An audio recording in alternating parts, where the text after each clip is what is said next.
All right, ladies and gentlemen, I'm going to call the meeting to order this evening. Today is September the 16th at 6 o'clock. I'd like to welcome my fellow board members to a continuation of our previously scheduled SAU school board meeting.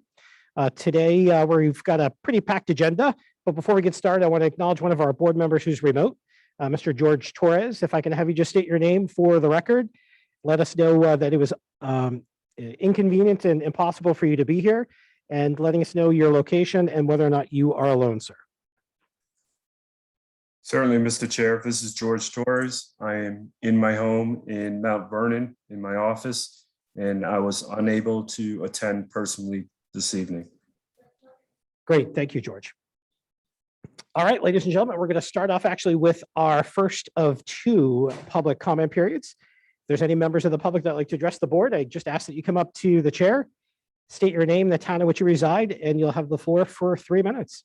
Do I sit down here or stand? Stand, sit, whichever you prefer. Prefer to sit. Aaron Kaplan, Mack Hill, Amherst, New Hampshire. Great.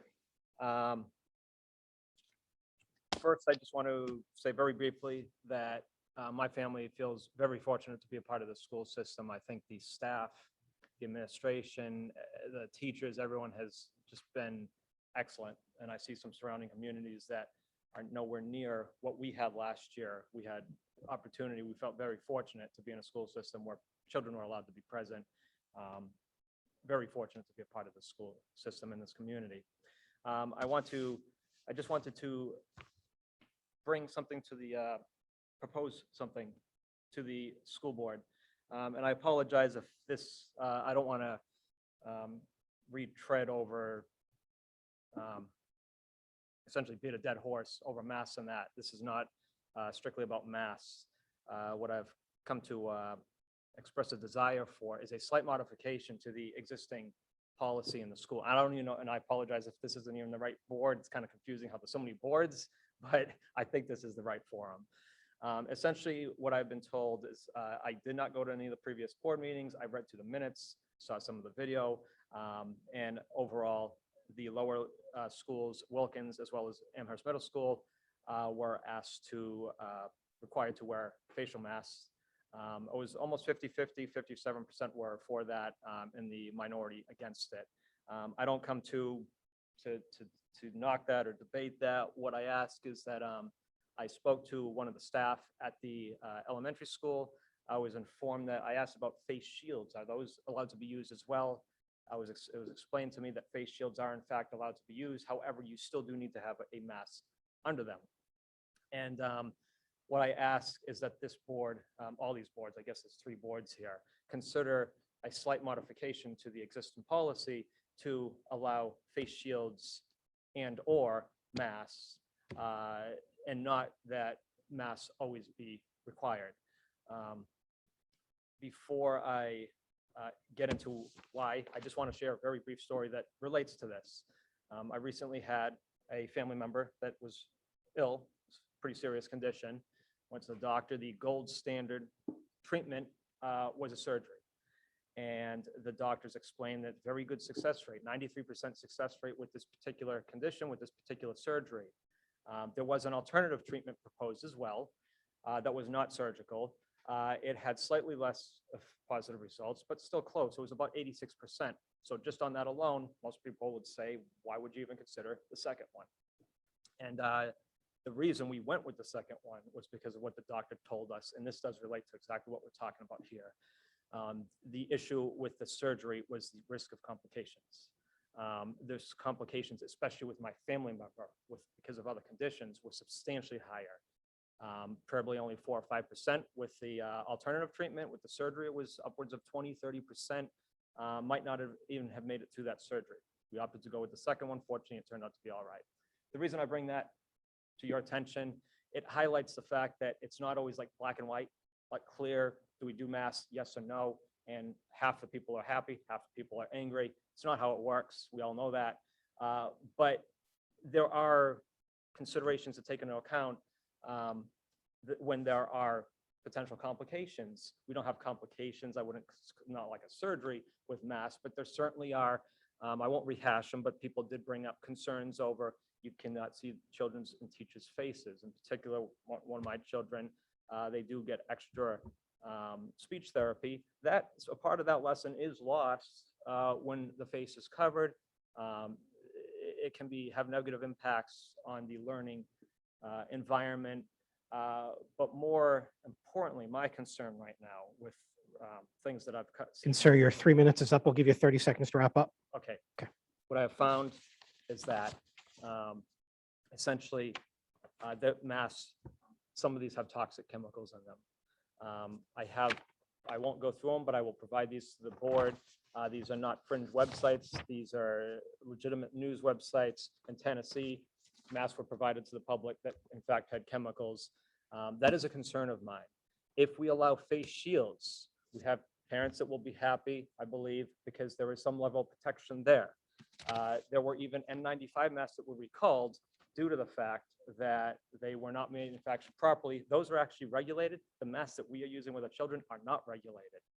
And just for the numbers in New Hampshire, 0 to 9 and 10 to 19, 0 COVID deaths in New Hampshire in that age group. Of course, as the age goes up, numbers can become pretty dismal. But in the age groups in the school systems, numbers have been fantastic. I would like to keep it that way, but that is something to take into account.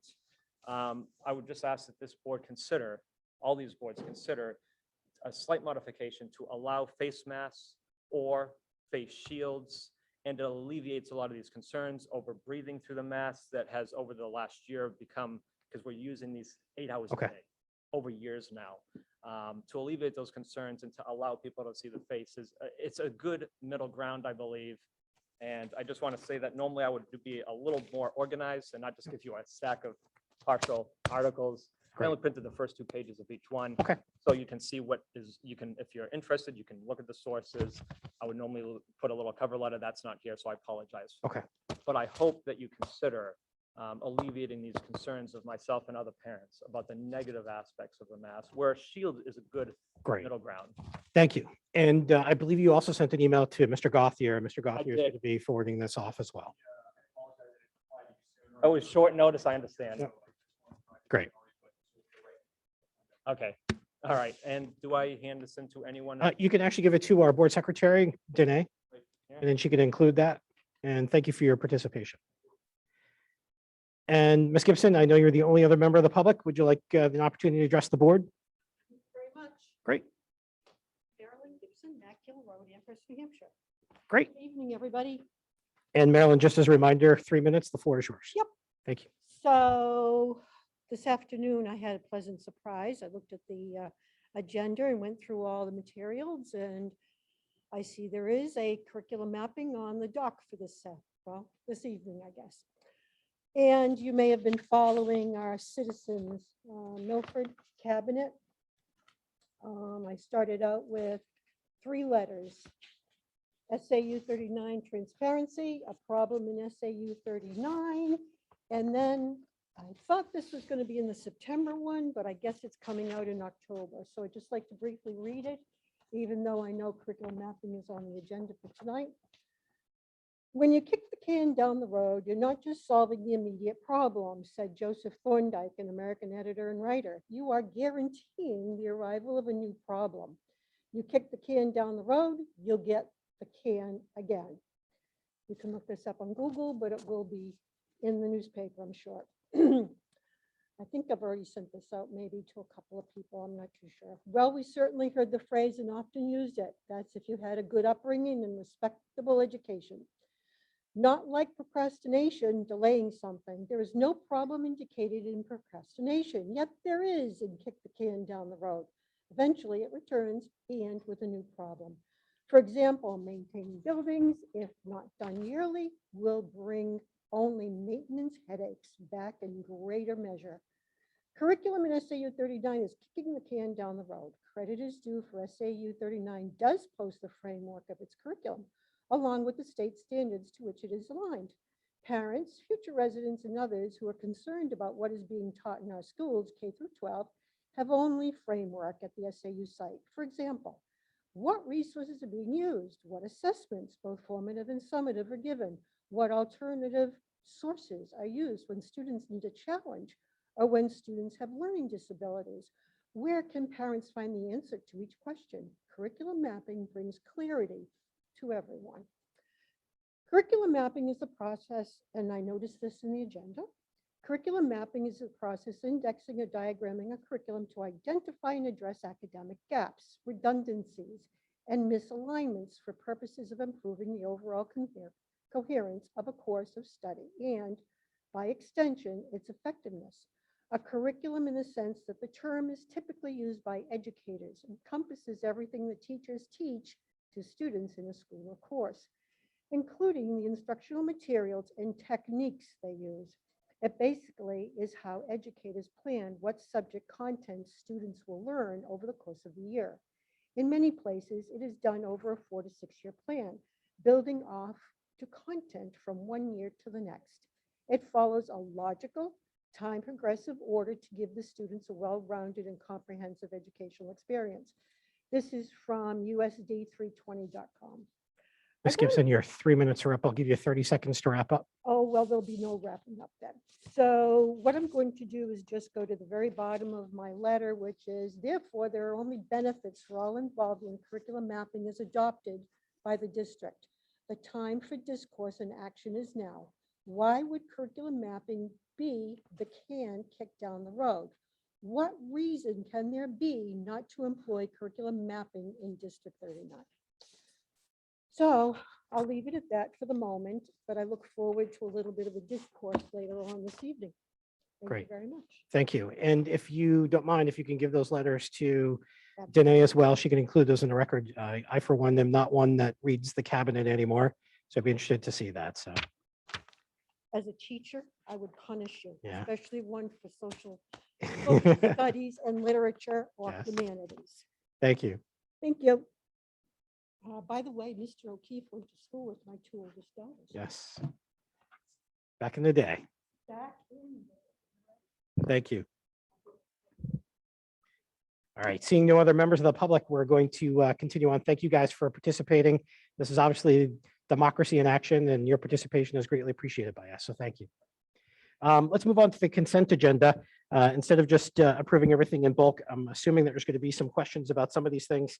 So I'm going to go down in order. And if anyone wants me to stop, we can engage, ask some questions about it before we move on.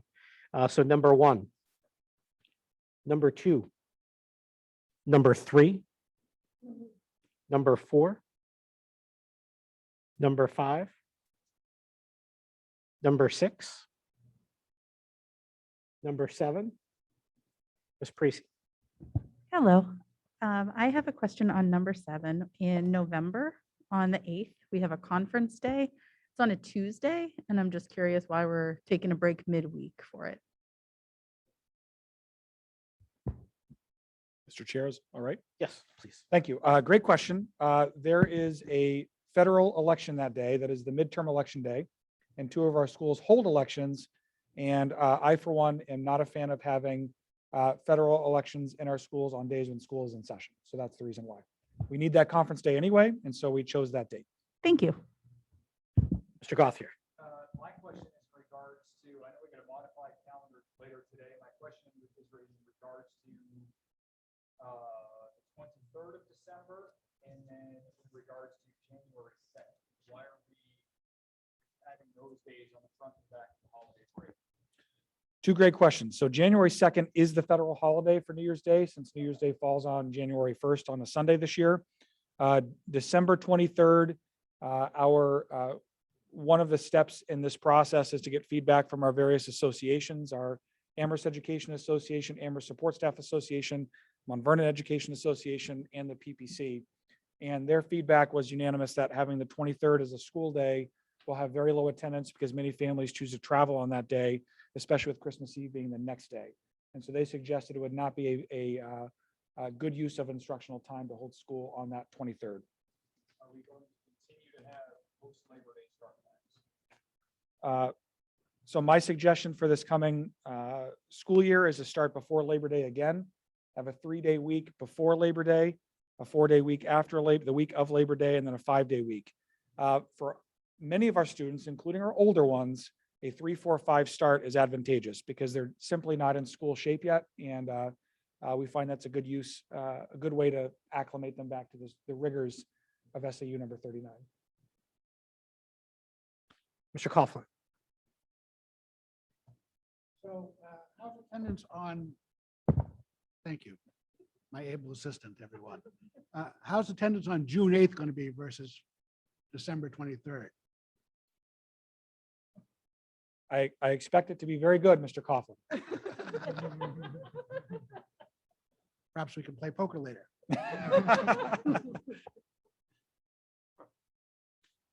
Any other questions about the calendar?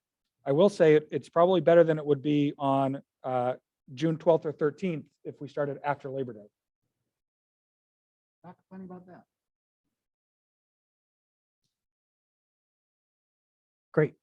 So I will say from my personal perspective, I really want us to start the process of stopping the Labor Day slide and moving us further and further into August for a school start date. I think Labor Day is kind of a very natural day for students to actually start, or the day after Labor Day to start school for the year. It's something that I know folks in our community have been asking for on a consistent basis. We were able to do that for the past couple of years. This year, I support the prior to Labor Day start just because of where Labor Day is on the 6th. But hopefully in the next calendar year, we can just keep that to the forefront and hopefully start after Labor Day. That's my personal perspective. Any other comments on the calendar? Let's go down to number 8. I'm sorry. I'm sorry. Go ahead, Ms. Grant. Just a question on the Sauhegan infrastructure, the link security system. It says Adam's MacBook is not connected to it. Can we, the links, is that this security system? Is that the security system for the high school? And why is the superintendent's laptop not connected? So the links system is not a data security system. It is a building security system that manages our fire alarm, security alarm, et cetera. And so it doesn't work directly with Macs. That's the reason why. Okay, It has that's to, on Christine's Mac, and did Christine and Steve have it on theirs? I don't believe so, no. Oh, it's, I'm okay, then we should probably list. Yeah. Or- Yeah, I'm not, Because I I'm don't, going like, why? yeah, I don't know why that's listed specifically because I'm a user of that system, but I have to use a PC in order to use it. Oh, interesting. You have a PC to, I run a virtual machine when I need to from my Mac that runs a PC. But I've not done that in over a year, so I'm not sure it still works, but I rely on the IT staff for that system Yeah. primarily. So maybe we should probably reword that. It's not just yours, it's. Apple Any Mac, product, yeah. Terry. curious why the door security system at Clark Wilkins and AMS is, there's no plan to move forward on either of those in the near future? Door security at which 2 schools? I'm sorry, Terry. This is both Clark Wilkins and AMS. Yeah, so, I mean, there is some kind of system already in place. I mean, the correct. front door locks. I mean, so I'm first off, I'm not sure, is it just upgrading the system that we're not doing? Or Yeah, so all of our schools have electronic door lock systems. One school just got it, but all of our schools have them. And at Sauhegan, about 3 years ago, we did a major security upgrade here, cameras, the whole, you might remember that. I do. That system was the first time we got what's called the Secure system that manages that entire door lock system. And then when, as other buildings have had problems with their door lock systems, we've upgraded to be on that same system. And so both Clark Wilkins and it's actually not Clark Wilkins, it's just Clark. I believe Wilkins actually has the system. It's been upgraded. Clark doesn't, AMS does not, and we're just waiting on the old systems until then. So people like Christine carry around 5 badges just to be sure she has one for each building. Eventually we'll be on the same system, but our assumption is if our major facility project passes for both AMS and Clark Wilkins, at that time we'll be able to consolidate to the same system. That makes sense. That's what I thought. Okay, thank you. Ms. Parisi, did you have a question? I know you raised your hand. I do. My question is, wondering what the internal wiki is. I assume it's some type of internal Wikipedia, but I'm just looking for confirmation of that. Yes, so we run our own wiki, which is similar to how the Wikipedia website runs, and they use that internally for IT stuff. I think it's really common in IT world, like companies, like software companies tend to really have it. That's all I hear. Mr. Glover?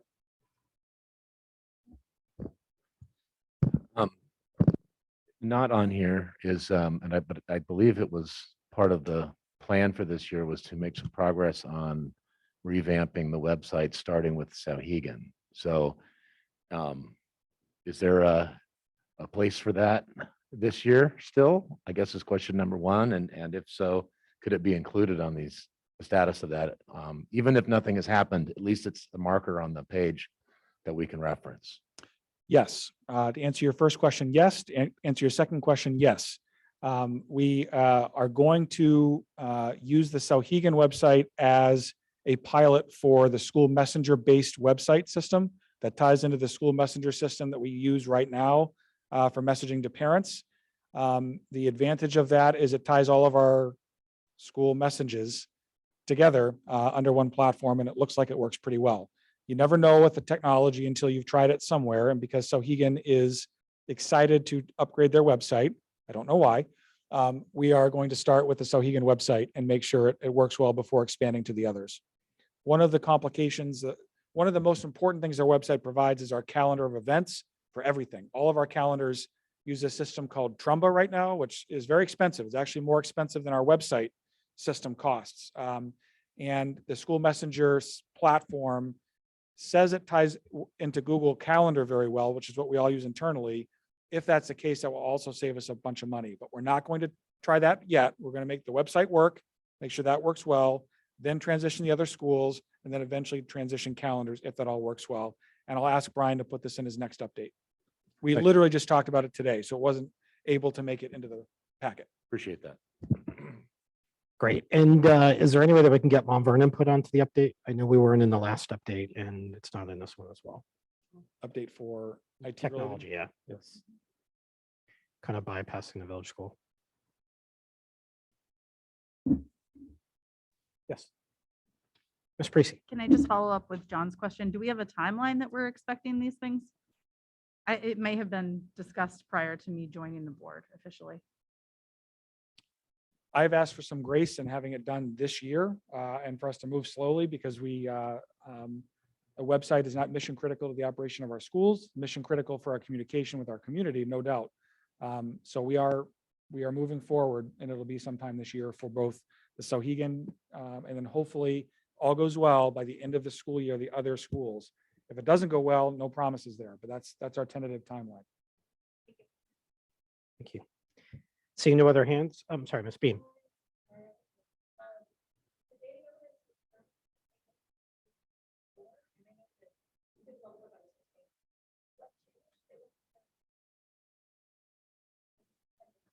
So let's move on to number 9 then. And Ms. Beam, you have the floor. That's okay. Can I address? Yes. The major update was to include our inventory of our approved software programs within the plan. So we did not adjust the content of the plan other than adding the inventory. We do also have that inventory on our website, both a direct link to the inventory that's updated. Sometimes even daily changes are made 2 or 3 times a week. So there's a link on our website right to that platform that automatically updates in real time. And then I do have static downloads of Excel documents that provide even more detail that I do routinely as well on the website. But I did include our inventory, which is already old. I've already made a few updates and changes, but I did include that along with a link in this document.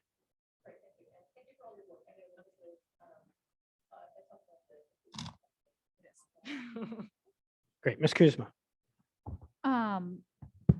So my question on this was actually about the inventory. the first section talks about softwares that are only used by staff and are not used by students. However, there's a lot that are used by students in that list, including Empower, Clever, and Dreambox that all have sign-in, like student sign-in capabilities. So why are they in as staff only but not students is the way it's worded? No use with students. Which page? are you looking at? 57. Okay, hold on, let me see.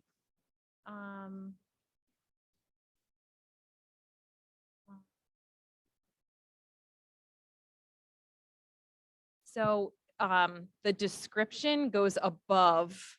So that last column, there should be lines in here. I'm sorry, it's No, that's all good. a little messy. Like if you look at Epic, it's actually talking about Epic, that it's active with the following restrictions. It's approved for use only with a classroom code. So Trello is the Yes. one that is active with, I thought it was like Yeah. an overall category. Got it. Yeah, Thank you. sorry, the lines, I should have done the lines in here. So I apologize. The Excel document, when we had to transfer it into a Word document, doesn't look very pretty. Yeah, no, because it was like the first one, I thought it was like, Mhm. everything under here fits yeah. that category. So, okay. Yeah, read across. For those. Works for me. Thank you for asking. It's just a document management request that says now it's May of 2019, but now there's a revision. So there should be somewhere in here Mhm. where the date gets updated and the revision history is preserved, Mhm, and maybe a note of what material changes were made. mhm. So there's a record of that for the future. Absolutely. Yeah. Thank you. Ms. Taylor. I have a few questions. Thank you for the inventory. I was happy to see that. And the personal identifying information for students Mhm. and staff. I was trying to find lists. There's a list in a CFR, there's a list in an RSA, Mhm. there's a list that this does not match those two. So I'm trying to, because you have personal identifying information and then you have confidential information in this data governance plan. And the RSA has it all under personal identifiable information. So I'm just trying to figure out where this list came from and what is it based on? Which page? Page 20 of the document and 38 of the slides, I believe.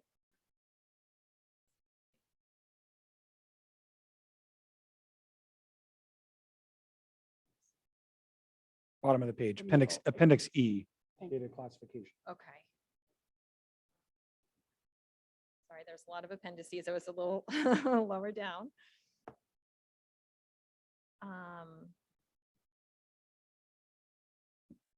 Yeah, so there is some overlap. Certainly the first section with the confidential information, that pertains to a confidentiality agreement that every staff member and substitute teacher has to sign. So when they sign that confidentiality agreement, they're confirming that they will keep all of these pieces from, any student records, personnel information, financial information would be kept confidential. And then the directory information is from our FERPA policy. And then I'm sorry, I didn't see the PII section here. Oh, it was above. So this is just a general overview of what PII is. The RSA does outline specifically for students that their personally identifiable information includes even just first name or last name, where for teachers, their personally identifiable information is different. First name, last name, and email address is not it's not something we have to keep secure. So we do rely on that RSA to help us determine. I certainly could outline this Appendix E a little bit more detailed on that PII section to pull right from the RSA to outline specifically for students and teachers. I have that the RSA is 189.65. And yes, it's different than what you have listed. And I'm just, right. So either explain where you break up PII and confidential information and what that is based on. Like, other than the RSA. So Ms. Taylor, I'm having difficulty following you as well. Oh. In terms of the RSA, are you saying that the RSA is not matching what our policy is? Yes, and I'm trying to figure out what the policy is based on. If it's not based on the RSA, Okay. what would supersede it? Like, I mean, there is a CFR that also defines PII, but even that is not, but that's a federal regulation. So there are, So what's in the RSA that you feel is not in our policy? Just so I'm clear. it was what Christine recognized, like. Okay. The RSA has a lot of information that's personal identifiable that we have as confidential on our. So I just want to make sure that even things that we list here as confidential are being treated like personal identifiable information, since they are according to state law. So would a line that describes that confidential information is treated as PII help ameliorate that issue? Well, you have two separate headings where one is PII and one is confidential, and that they're different importance. I mean, the PII you list as social security numbers, the confidential student records, and they're all personally identifiable. Okay, anyway, So maybe if we put in a line saying in compliance with RSA number, and then just connect the two sub paragraphs. Is that going to be enough to satisfy it? I just want to make sure that we take the state required personally identifiable information important, and make Mhm. it a priority to Of course. protect our students and our staff, and that we're consistent in whatever approach we're taking. under Okay. State law. I'm I'm sorry. happy to update with the RSA reference Sure. as you suggested. I think that's a good idea, just so we can make sure that we're on the same page with Mhm. state law and that we're in compliance with it, and we're treating the confidential information and the PII equally, Mhm. so we're in compliance. Is that going to be good enough? Okay. Yeah, before we get to your second question, Laura, Ms. Kuzma. The last line in the PII kind of covers that, though. It says unauthorized or improper disclosure, modification, or destruction of this information could violate state and federal laws, result in civil and criminal penalties, and cause serious legal implications. I think Ms. Taylor is looking for the exact statement of the RSA, and so we can tie those two components in to make sure that we're in compliance, which I don't necessarily disagree with. Yeah. Okay. All right, Laura, go ahead. Okay, so I also have on page 24 of the document, Appendix G, computer facilities must be protected against power outages and temperature control. Are our computer facilities protected from power outages and temperature control? Yes. Okay, the brick school, Yeah, the brick school, almost all of our IT closets have their own dedicated air conditioning system that runs even in wintertime. And almost all of our systems, if not all of them, that are servers or networking equipment run on battery backups as well that have some time. They don't run for days, but they run for a while. okay.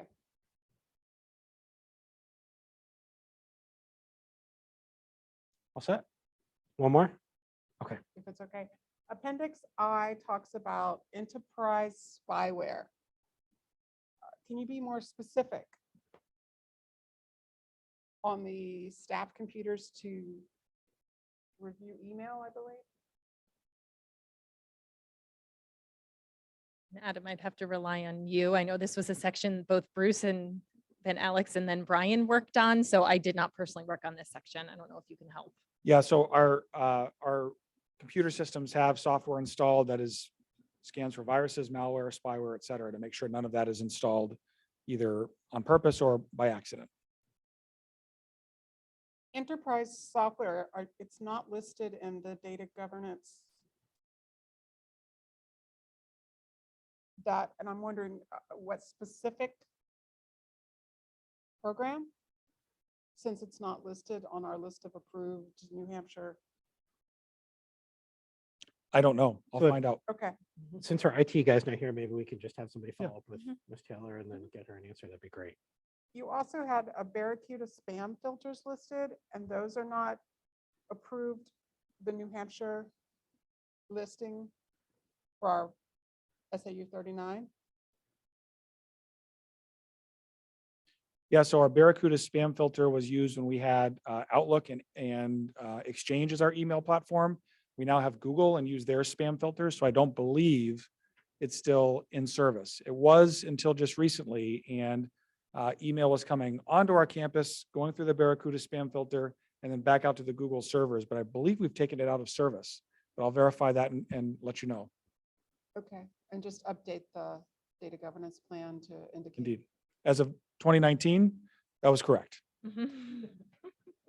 Awesome. All right. Let's move on to SAU board minutes for June 14th. SAU board minutes for August 19th. I want to start off by thanking Danae for an outstanding job capturing all of that and spending all the time that you did to really, portray our community's thoughts and wishes and desires when it came to our mask policy. So thank you, thank you, thank you. Facilities update for June and July. Facilities, Ms. Kuzma. It's just a really quick shout out and thank you. The 5-year plan that's been created for all of our buildings by Roger it's kind of something that the community's been asking for, not necessarily facility specific, but budget anyway. And this is really going to help us with our budget planning over the next many years. So I just want to give a huge shout out and thank you for that. Kudos, Roger. And then let's go to Ms. Parisi. I'm sorry, go ahead. I'm not sure which month this is actually in. This might be in the second one. Is that okay? Okay, to so jump let's to? go to number 13, facilities update August. Yep, thank you. Stephanie had a question. Oh, okay. Two things that I wanted to mention in here, or one question and then one mention. The question I have is regarding the AMS outdoor classroom space. It shows that a fence has been built, and I'm curious when that area is going to be built, or how we're funding that, or what the plan is for that.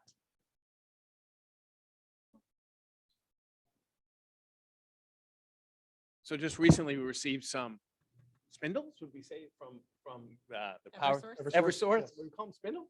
Think So it's in process and donations, and they are going to sand down and varnish, so they're safe for kids. So trying to be as much donated as possible in the funding of the outdoor classroom, but the fence looks great and it's been partitioned off and it's in progress. Great. Is that linking in with the PTA funded outdoor classroom for AMS that was raised a couple years ago by our community? In the Sorry same about spot, that. right? We'll find out and get back to you. Perfect, thank you. And then the other follow-up question that I have in here, we have at Wilkins, we have our air quality tests that are linked in here. I do not have enough knowledge of air quality tests to truly know what I am looking at. But when I click into them, it does mention a variety of different things. One line says, if additional testing performed later indicate that interior PM10 quantities continue to be elevated above the exterior quantities, the feasibility to use HVAC filters with a higher efficiency rating should be considered. So I just wanted to make sure that we brought that to the board's attention so that we're well aware of what's going on with our HVAC systems in our schools. Thank you. Ms. Grunt. Yeah, I just want to say thank you very much to Roger for all the work he's done around here. If you've seen all the parking lots and things that he did, it was at a huge savings, which is fantastic. And it was what, half the price or something? It was really close to half the price of what we were originally talking about. I also spent a few minutes with him talking about some of the Sohegan 2.0 things, and he showed me the new the BMAS upgrade, all the front end upgrade to our control system here at the high school. And I'm telling you, it's incredible. He's got to the second knowledge of our air quality, the flows, the fans working, what's not working, the temperature, and he can find out if there's anything wrong. He knows exactly what it is because he has neat little graphics. So thank you, Roger, because we have answers when we need them quickly. Don't encourage him. He is addicted to that software. is. He's using it all the time. He was like Yeah. jumpy. He was so excited, but I think, honestly, it can answer so many of our questions and it's a go forward savings. It's awesome. Great. So thank you. Thank you. Yeah, if I could piggyback on that, Mr. Chair.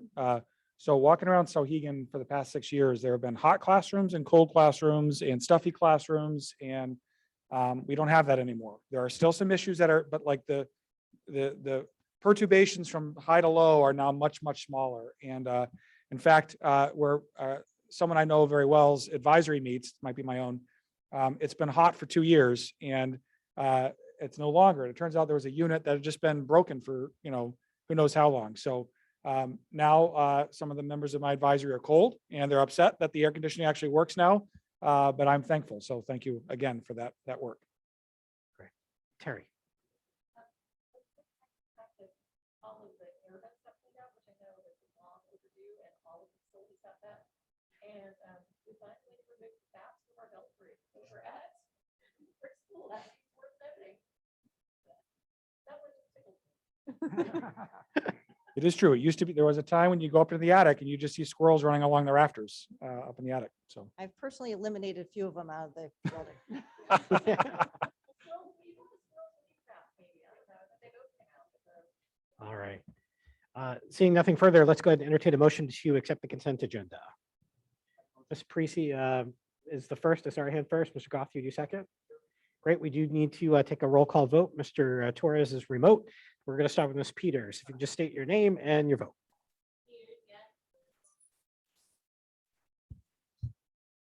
Taylor, yes. Run, yes. Lawrence, yes. Glover, yes. O'Keefe, yes. Coughlin, yes. Kuzma, yes. Parisi, yes. Conklin, yes. Beam, yes. Mr. Torres? Torres, yes. Great, thank you. That passes. Let's move on to individual board updates. We're going to start with Mr. Gothier with the Amherst School Board.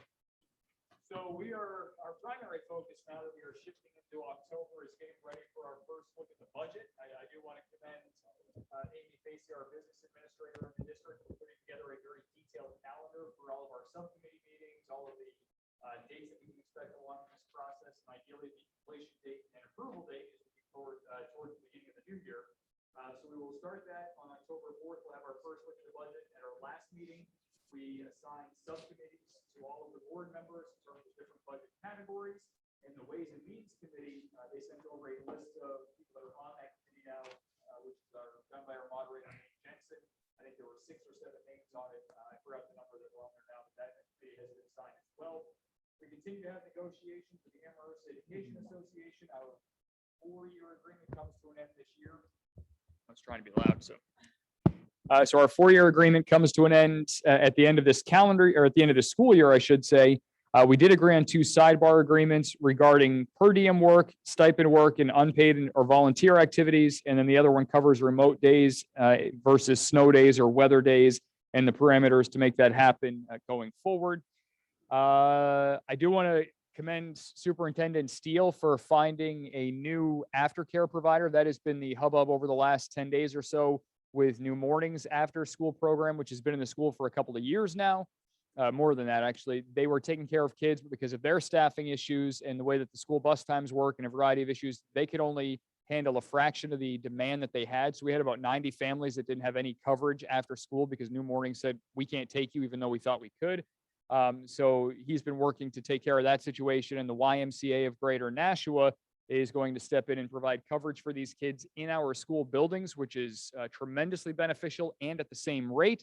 And then they've even added in that they'll cover school vacations and snow days for that same $16 a day rate as well. So I want to commend Adam and the administration for taking care of that. It came up on short notice, and within a week we had it tucked away, and what I think is a pretty good alternative program going forward. And they'll start October 11th, I think it is, that week of Columbus Day week. They'll start in early October, start taking care of our kids. And in the meantime, we've had teachers and paras and other staff that have volunteered to help out with some of the coverage now, so that those 90 families still have the coverage that they need with the flip-flop start times and not relying on whatever they've had in the past and with New Morning staffing shortages. So those are the big announcements for us, and I will yield the mic. Great, thank you. Ms. Lawrence, the Mount Vernon School Board. Thank you. So in Mount Vernon, we met just the other evening. Happy to report that our enrollment is up a little bit this year. We're at 213. Our projection was somewhere around 201 or 202. So we are very excited about that. We're also very thankful that those increased numbers are kind of split across all grades. So we are good with staffing. We also are starting to look at our budget. Again, sort of preemptive thanks to Amy Facey for preparing all of that. We are getting our budget committee in place.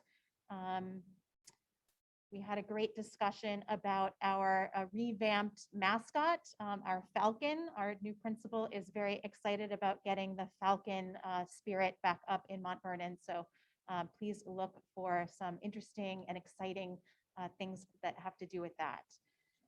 We also talked about starting a committee made up of 7 community members to explore and evaluate the impact that the Amherst Building Project will have on the community of Mount Vernon. So that notice came out yesterday. I believe we already have some community interest. The main goal for that committee will be to, again, evaluate the impact of the building project that Amherst would be undertaking, the impact of that on Mount Vernon, and to look to see, are there potentially other alternatives for our community that that might be options. So we're looking forward to community involvement on that. What did I miss? Anything? I think we're good. Thank you. Thank you. Mr. Glover with Sahigan. Sure. So our meeting was late in the month. Like the other boards, we adopted our safety plan for COVID mitigation, essentially aligned with the other districts, except that masks are only required at status orange at Sahigan currently. But we recognize that dynamics may change, and we can revisit that if needed, if we find ourselves in a situation that is a little bit more scary than it is right now. We approved a motion to send to policy committee the emergency policy on personal protective measures, which is a governing policy from which the safety plan emerged, because it's just out of date. It still references governor orders that are no longer in effect and some things like that. So I think we owe it to our community to keep that policy as updated and current as possible. So we'll send that over to you soon. We asked the superintendent to present a COVID update just for the public's benefit, and how metrics have been changing over time at each of our meetings. So we're looking forward to that. We also had a discussion about how Sahigan might spend ESSER funds or any other funds that COVID relief funds that may come in. No decisions have been made like that, but that is also going to be part of our continuing discussion. On non-COVID issues, we appointed 4 out of community council members out of 5 available seats. We did actually receive 5 applications, one of which was from a student, and that got our heads scratching. And what we decided to do was not at this time appoint that 5th seat to that student and allow that student an opportunity to find their way onto that community council through student means. And that process will have been completed at our next meeting at the end of this month. So we'll make a decision as to how to move forward. And in the meantime, we have 2 additional applications. So that'll be something for us to figure out. We announced to our community council spokesperson that if the community council could use their opportunity at having a seat on our agenda or at our table and a speaking spot on our agenda every month to communicate to us whatever they wanted to. It's fairly limited to their policy proposals and their activities list. So it's just an opportunity for them. If they have any feedback on our actions or inactions, that's an opportunity for them to communicate to us. So I want to make that very clear that they could use that time for that purpose. We approved a new out-of-school suspension plan that was brought to us by Assistant Superintendent Chamberlain. It's a very, very exciting plan. It rather than sending people who have been suspended just home to do whatever, instead, this plan will provide a supervised day out of school still, but at a safe location like a library, and where work will continue, and there'll be a connection to the school and an opportunity to stay involved and not just be kicked to the curb for a period of time. And then finally, Adam, we've been talking about how we wanted to have more direct communication with teachers, between the board and the teachers. And Adam's attempt is to bring some teachers into our regular meetings. And I think our first one is scheduled at the end of this month. So we're looking forward to seeing how that goes and trying to open up some communication between the board and the teachers. So I appreciate him putting that together, and we'll be tracking that. That's it. Thank you. So moving on to the agenda, the next one's going to be with regards to our 2022 meeting structure. So this is kind of a generic comment line on the agenda. It was designed specifically for last month, and that's why it's tonight. Starting off the actual school year in a smaller board calendar year, because our elections were literally just during the summertime, and now actually moving up until our March elections this upcoming year. So we've got a very compressed, compact year. And one of the things I wanted to make sure that everyone is aware of here is that we need ideas in terms of things that are important to you guys as board members to then actually bring in further additional agenda items down through the next six months. So at our last four chairs meeting, I asked each one of the board chairs to start the process of actually just soliciting ideas, talking about what are the topics, what are the conversations that we want to have as a collective group, and actually bring that forward so we can discuss that and add that into our agenda. Now, clearly, we can't add everyone's idea into one meeting. And so our job is at the four chairs, we're going to go ahead and try to stretch those ideas and concepts out between now and, believe it or not, our April meeting. Every meeting after that will be designated by the new board chairs at that time. So at your leisure, at your convenience, I encourage everyone here to just reach out to your board chair with some ideas, things that are important to you, things that you want to actually discuss. And then highlight things that you think are important for all of us to discuss, the 17 of us. One of the great things about this particular board as a whole, back in October of 2019, this board voted to streamline as many things and concepts as we possibly can and work as one. Instead of going through the actual formal consolidation process, which we found to be pretty difficult, we did want to actually operate all three of our boards collectively through the SAU board and try to get as much consistency as possible, making it easier on our staff, our employees, and our community. Like was said earlier today by the gentleman that added public comment, there's definitely some confusion about where people should go with comments and questions and concerns. And this is the proper forum to actually raise these types of issues. And then as board chairs, they have then the opportunity to add those items to your individual meetings if they feel that the topic is something that should be better addressed by the individual boards. So from my perspective, I really encourage everyone to participate in this process. This is your board meeting. Remember, our agendas are actually set by statute by the superintendent with consultation, thank you. Consultation with the board chairs and trying to make sure that we address the things that are important to us as a community and making sure the public is aware of all the topics that are important to us as well. Mr. Shield, would you like to add anything to that? No, thank you very much, Mr. Chair. I think that's great, and it's a great structure. Great. So encourage everyone to reach out to your board chairs with ideas, and we'll get that stuff started the process at our next board chairs meeting. Moving on into the agenda, we are way behind, so let's go to the superintendent's report.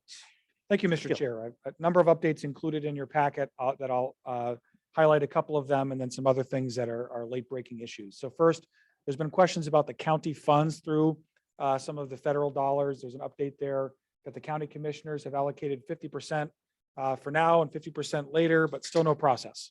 So we're in touch with our local representative who's on the executive committee for those funds, and we'll keep you updated on those things. Next, a community member got up at one of our recent SAU meetings and spoke about outdoor classrooms, outdoor education, outdoor stuff. I've met with that individual, Ms. Gruzian, and there's things that we're going to be investigating, including making contact with the Portland schools, Maine, not Oregon, and they've done an extensive amount of work there. And so I think when Ellen first talked about outdoor time, I assume she meant recess, outdoor time, mass breaks, that kind of thing. She's really speaking about outdoor education in a much more holistic way, which I know next to nothing about, and which our schools have some experience with, but not a lot. So we're going to be in an investigatory phase for right now, and I'll provide updates to the board as we look into those things. Next, NAEP, the president's report card. We have been selected at Clark Wilkins grade 4, Amherst Middle School grade 8 to participate in the NAEP assessment early 2022. It's randomly selected, so they say, but we seem to always get selected to take this NAEP. So this will happen, and we're required to do it, and there'll be more information forthcoming for those students. I thought Christine was reaching for the mic to correct something I just said. I saw her move and assumed I'd veered out of my lane too far. So next, COVID update. There was a request to provide updates at the board level for the community's benefit and the board about where we stand with COVID. Right now, our dashboard, which is kept up to date, we have 0 cases in the Mount Vernon Village School as of today, 7 at Clark Wilkins, 2 at AMS, 1 at Sauhegan. The only school where that's even beginning to be a factor is Clark Wilkins, which triggers us to be in the green for the percentage of school cases. We're right at that cutoff point from blue to green. So a small area of concern. A number of those cases are in grade 4. And we've worked with DHHS and our school nurses to determine if there is a cluster, a problem, et cetera. Nothing to report today, but we're monitoring it closely.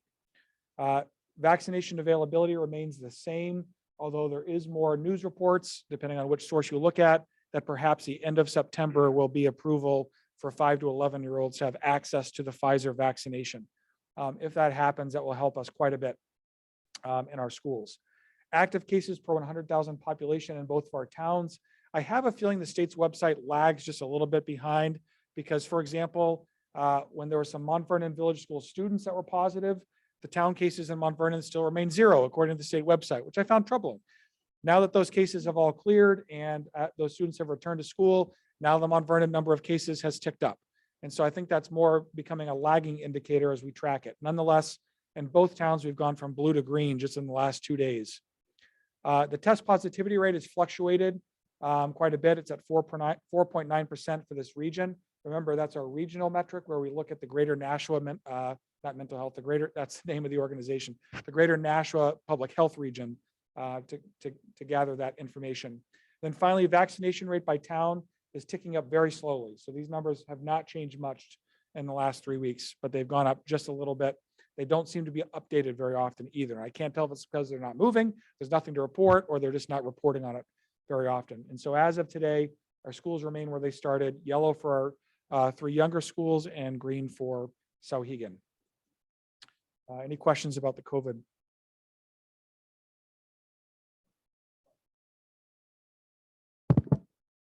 Yeah, it's exciting news about the approval for younger students, younger people. Do we have a concept of how we might promote vaccination when it becomes available? I mean, we could promote it now for half of the middle school and the high school, but especially when that becomes available, would we, for example, have a mobile vaccination dates set up convenient times for people, or perhaps even during school for those who might be interested, and make it as easy as possible for them to avail themselves of that resource? I can certainly look into that. I tend to think from a liability perspective often, and I am concerned that a encouragement from the school system directly might be seen as a tacit acknowledgement of the safety of a vaccination, and I really think that's a family's decision. With staff, where we had a vaccination clinic that we helped arrange, that's different to me. Staff have their own volition, their own choice. They're all adults.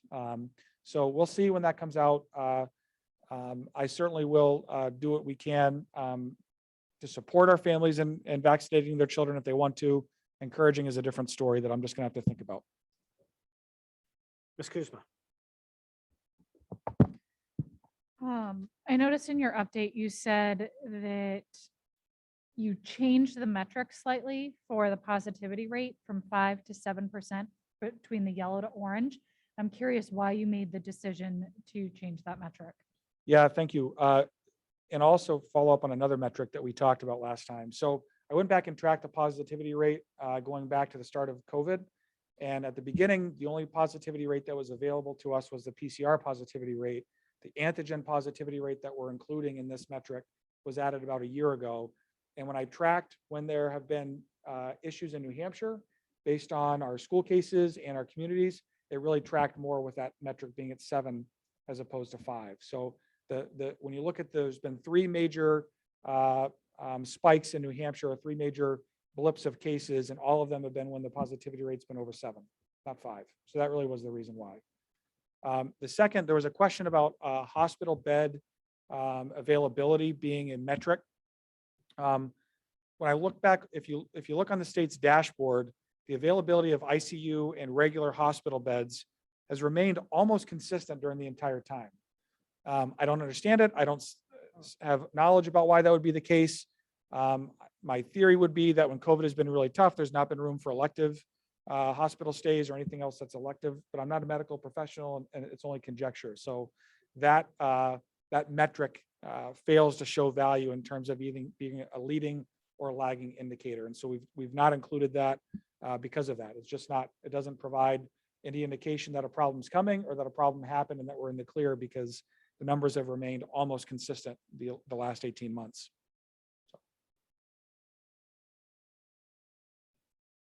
Laura. Any other questions for Mr. Steele? Mr. Goff here.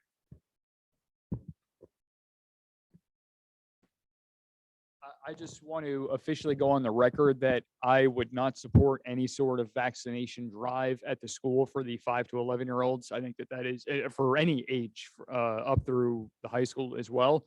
I think that you're getting into a very slippery slope with that, considering we don't do medical things like that. We don't do, we can do healthy eating pushes, but we're not even concerned about that, which is a whole different story this time of year. So I would say that on the record, I am 100% against that at this point.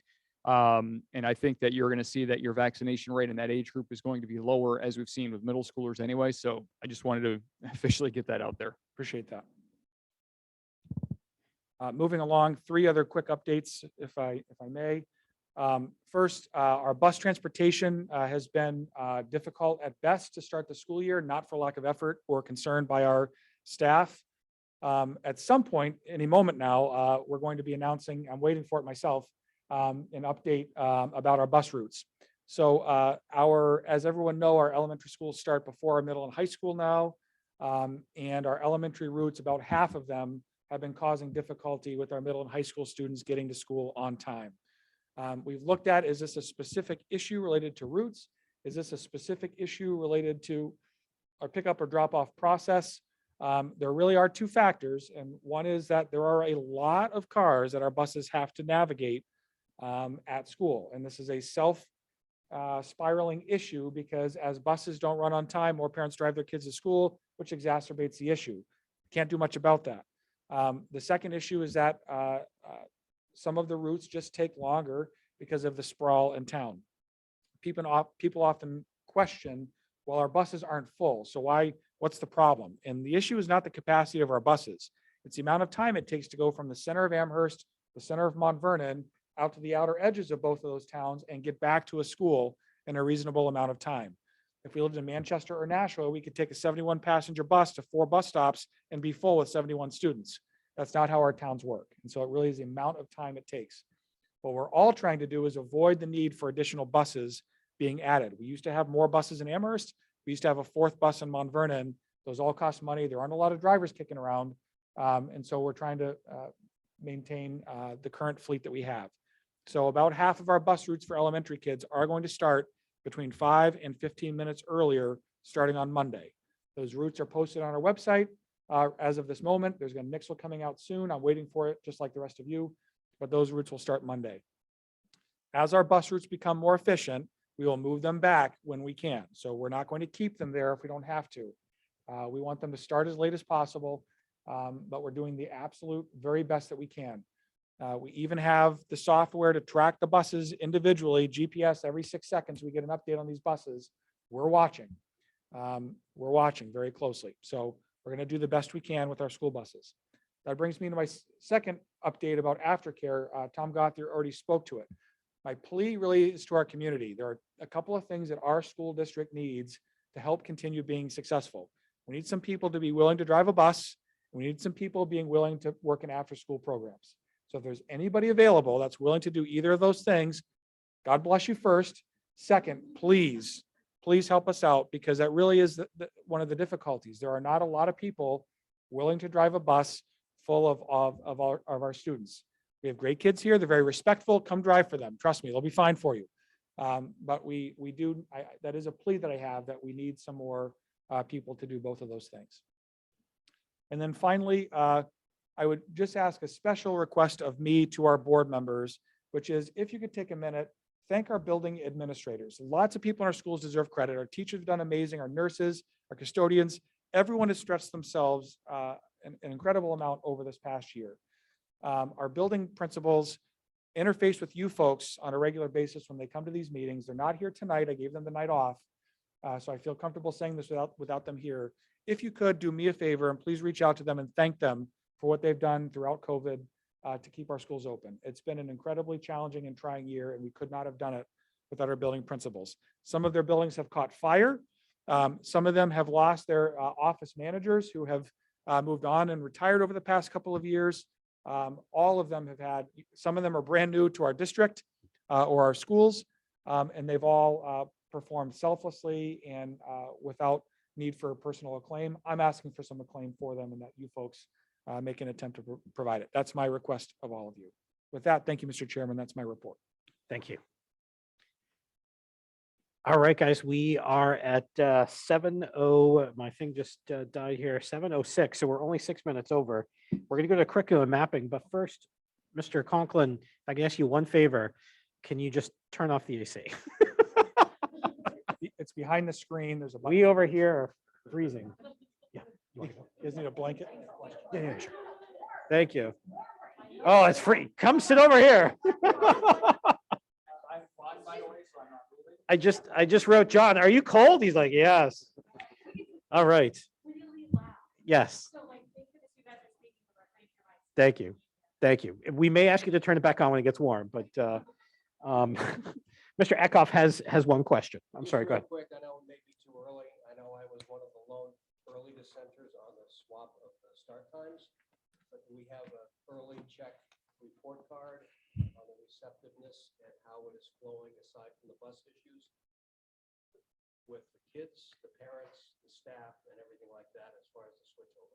I will say that I've heard mixed reviews. I've heard some people that are effusive in their praise and have reached out to say that, and some people that are disappointed at best have reached out to say that as well. I just don't know what the overall community sentiment is. It's the wrong time to ask. I know at the homestead earlier today, I was accosted by someone who shared their displeasure. He didn't even offer to buy my dinner, but that's okay. So there are people all over the place, and I really think around November or December it would do us well to do a survey at that time after things have settled and become consistent. So I don't know. There are people very happy and people very unhappy at the same time. Sound familiar? Any other issues we've had? Yeah. Thank you. Thank you. So let's turn it over to our two new, our first new assistant superintendent and our old assistant superintendent, Christine. Oh, how'd you like that? To have the floor, and we'll just hold off questions until you guys are done with your presentation, and we'll go from there. So thank you. Thank you, Mr. Chairperson. I appreciate it. And I very much appreciate the warm welcome I've received in the last little over 2 months. It's been wonderful. Appreciate working with Adam and Christine very much. So I'm just going to talk a little bit about some guiding principles related to curriculum, and then how those guiding principles may or may not align with curriculum mapping.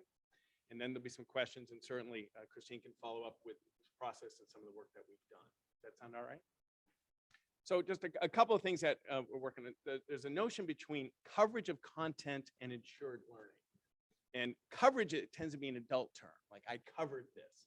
And we want to really turn that and focus on students and ensured learning.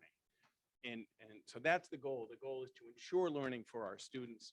And you do that by implementing high quality instruction. Some might call it magnificent and assessment, things like that. So one of our concepts is to make sure we're talking about ensured learning. Another concept is realizing, and it was very much obvious this summer working with all the teachers about that we are teachers of students and not content. So students are first, and students are at the center in all that we talk about. We try to meet students where they are. Another overarching principle is less is more.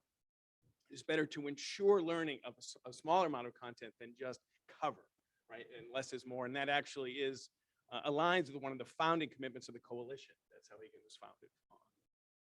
The overall goal is strong alignment between the approved or the visible curriculum, the taught curriculum, and the learned curriculum. See, that's the ultimate goal, is when we have the visible curriculum adopted, approved by the board. That is what teachers are teaching. That's what kids are learning. And if we can make that happen, that's really the promised land. That's what we're trying to get to. And the best practice in curriculum development is collaborative. It's teachers working together at all levels of the curriculum development. The theory is if you involve teachers in the very development of curriculum, they actually have a better chance of implementing. It's when you just hand someone, here's the curriculum, then really without that investment, without that care in their work, it tends to be less implementable. So, and that's certainly modeled incredibly by this district this summer, an incredible amount of collaborative work. Let's see. So, and also our curriculum work begins with standards. Nationally approved, accepted standards. That's very, very important. And what is taught, remember, is a community board collaborative decision, but how it is taught is a teacher and hopefully team decision. And we hope that it is what we're working towards, evidence and research-based practices. But what is a group, but how is certainly in the purview of a teacher, right? We want them to really engage and be creative in what is evidence-based practice. And the last guiding principle is that time is the currency of school improvement. Time is incredibly important. Adam and Christy and I spent today talking about how critical time is and that we don't want to impact instructional time by curriculum work and how we make it all work, because time really is incredibly important in this work. So how do those guiding principles, if we will, align with curriculum mapping? So, and curriculum mapping can happen in multiple ways, but typically developing a map is an individual process. And what we want is collaborative process, right? And that's what we've invested in. And can you turn mapping into a collaborative? We hope so. And that would be a necessary piece.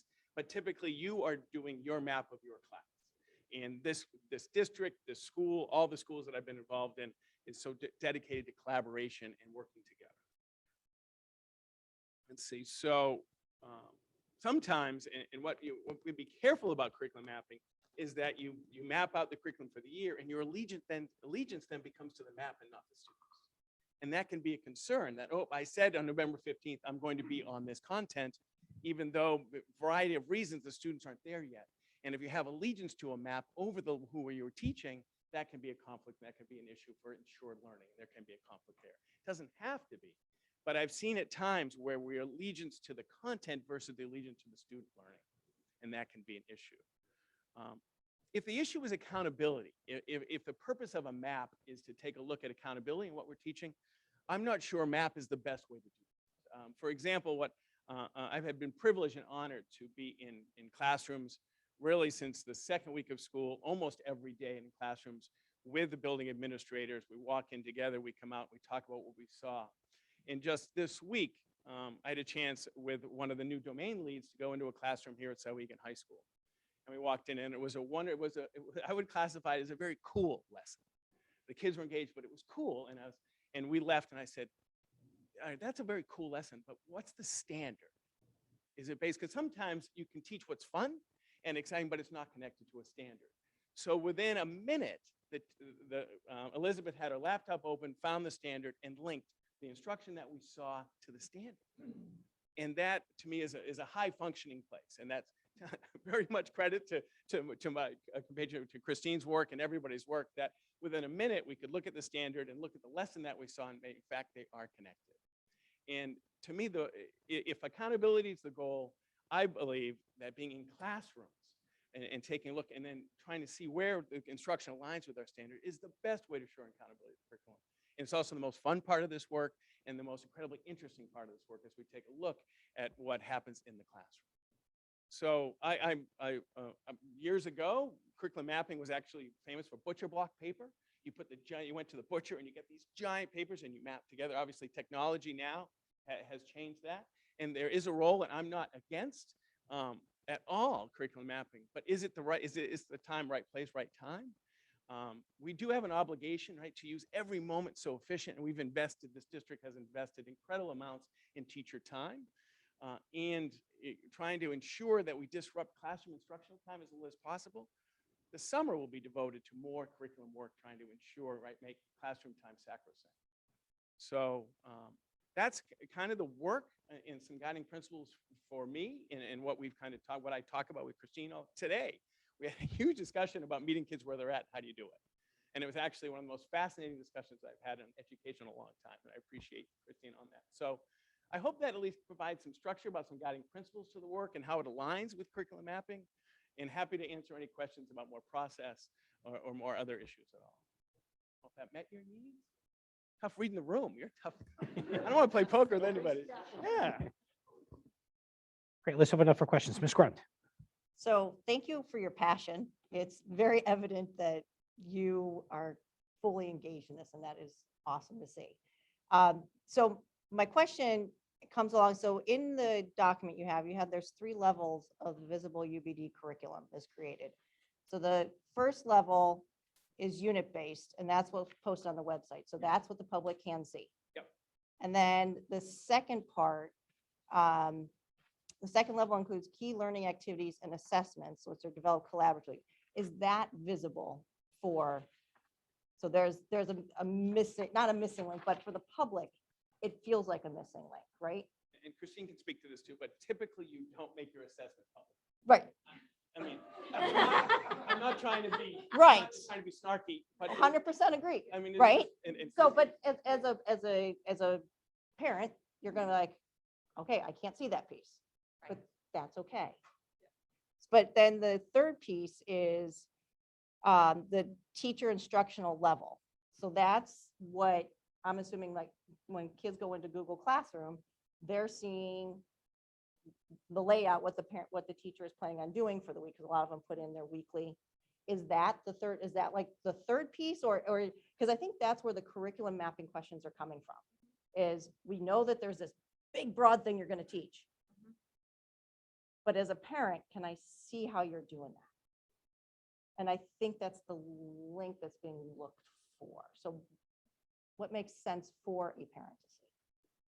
So that last level is the lesson planning level for teachers, and every individual teacher might have a slightly different lesson plan. So the standards that they're working towards and the overall unit essential questions that students are exploring, those are going to be the same. But how Steve mentioned it, that teacher autonomy piece, the how inside the classroom might be different. So it's really challenging for us to try to post that information. It changes every week with every teacher. And it really is meant to be that teacher autonomy piece and realm. So I guess I go back to purpose. So I know I work with many of our homeschool families. I encourage them to reach out directly to me. We provide resources to them. I provide whatever support I can. And I know that curriculum document probably isn't exactly what a homeschool parent might need to be able to write their lessons. But that's also challenging because they might be using our materials or they might not be. So I'm not sure, at the high school level, we provide a syllabus to students and to families, which helps to provide some of the detail that may also be in this second and third level. But I guess I go back to what the purpose is. We feel very strongly about being transparent. So I guess I'm trying to understand exactly what the public might be looking for, so that we can provide it in a way with not posting our tests on them. Right, exactly. And that's what I'm trying to understand, what is appropriate, right? As a parent, as a school board member, what is appropriate that if I go in, again, because a lot of the teachers are using Google Classroom and they'll put out there what they're doing for the week. And if they put their sources that they're like, here's what you're going to read and here's like that, to me, that's when I'm like, okay, now I can see what you're teaching. I see what your approach is.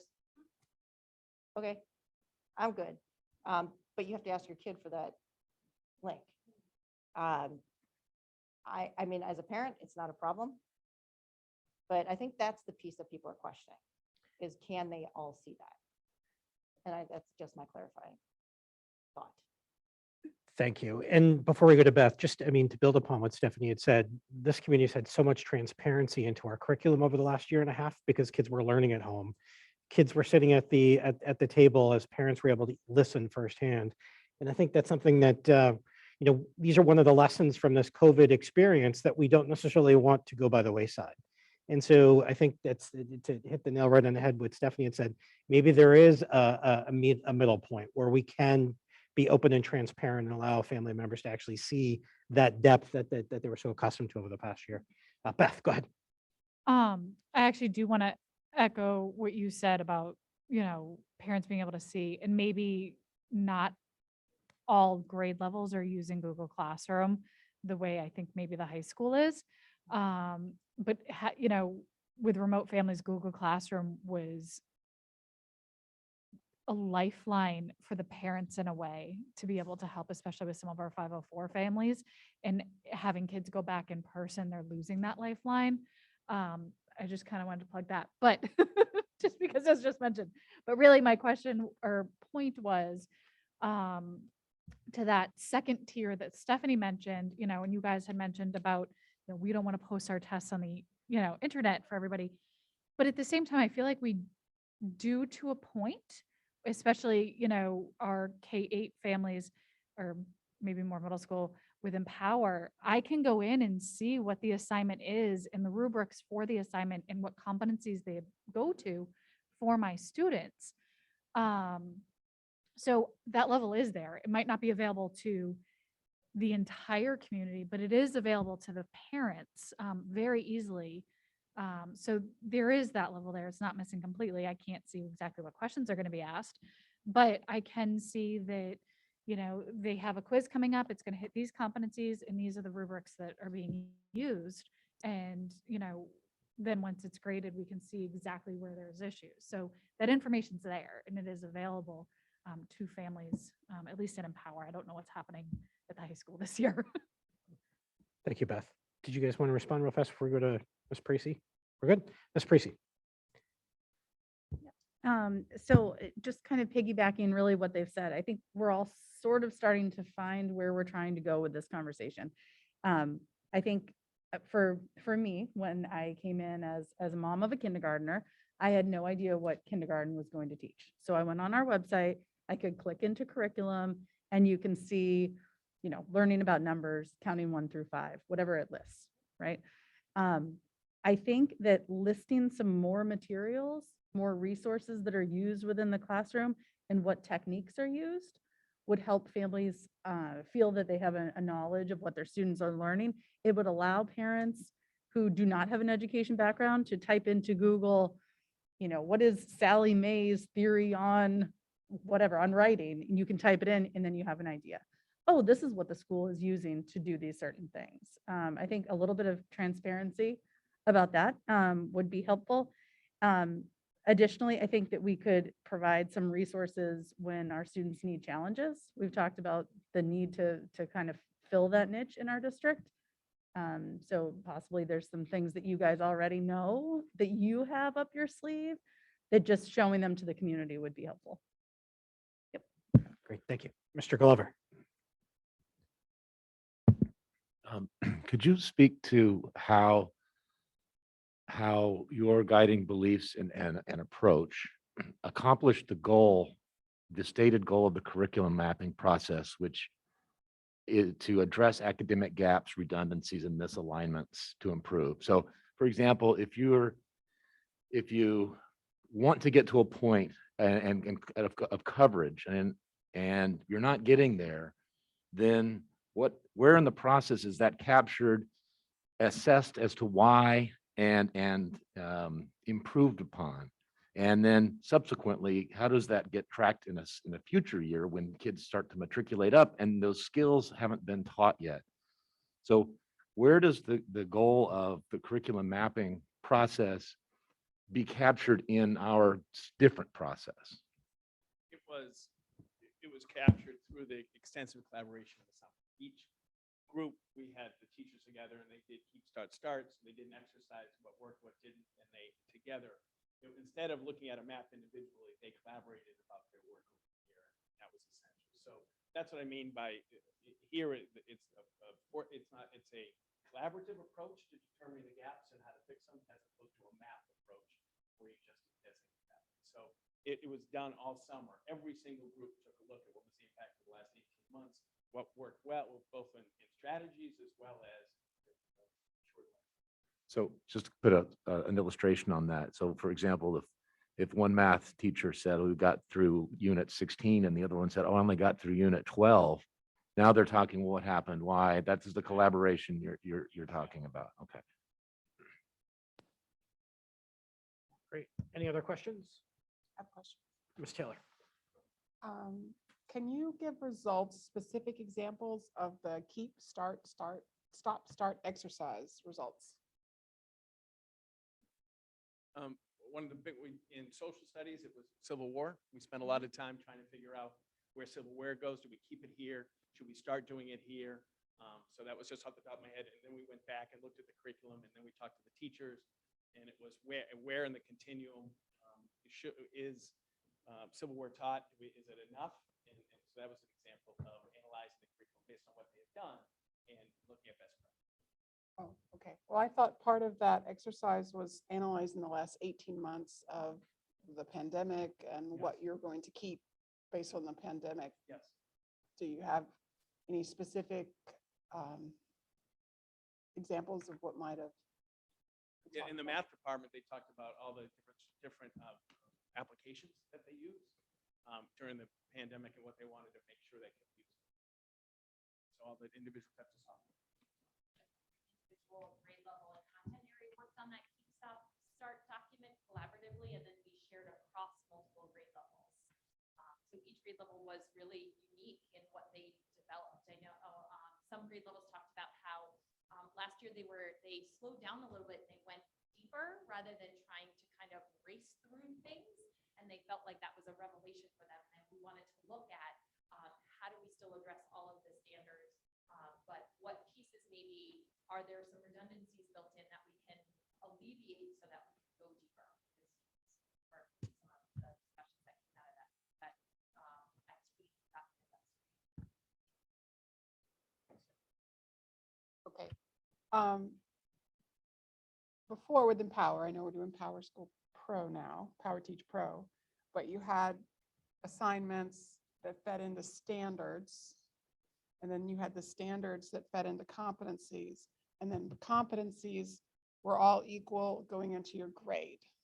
And when I went into Empower, you could see the assignments and what standards they were on. And it was kind of guesswork how it went to the competencies. You had it from your side, but parents did not. Is that a connection at Power School Pro that's more apparent?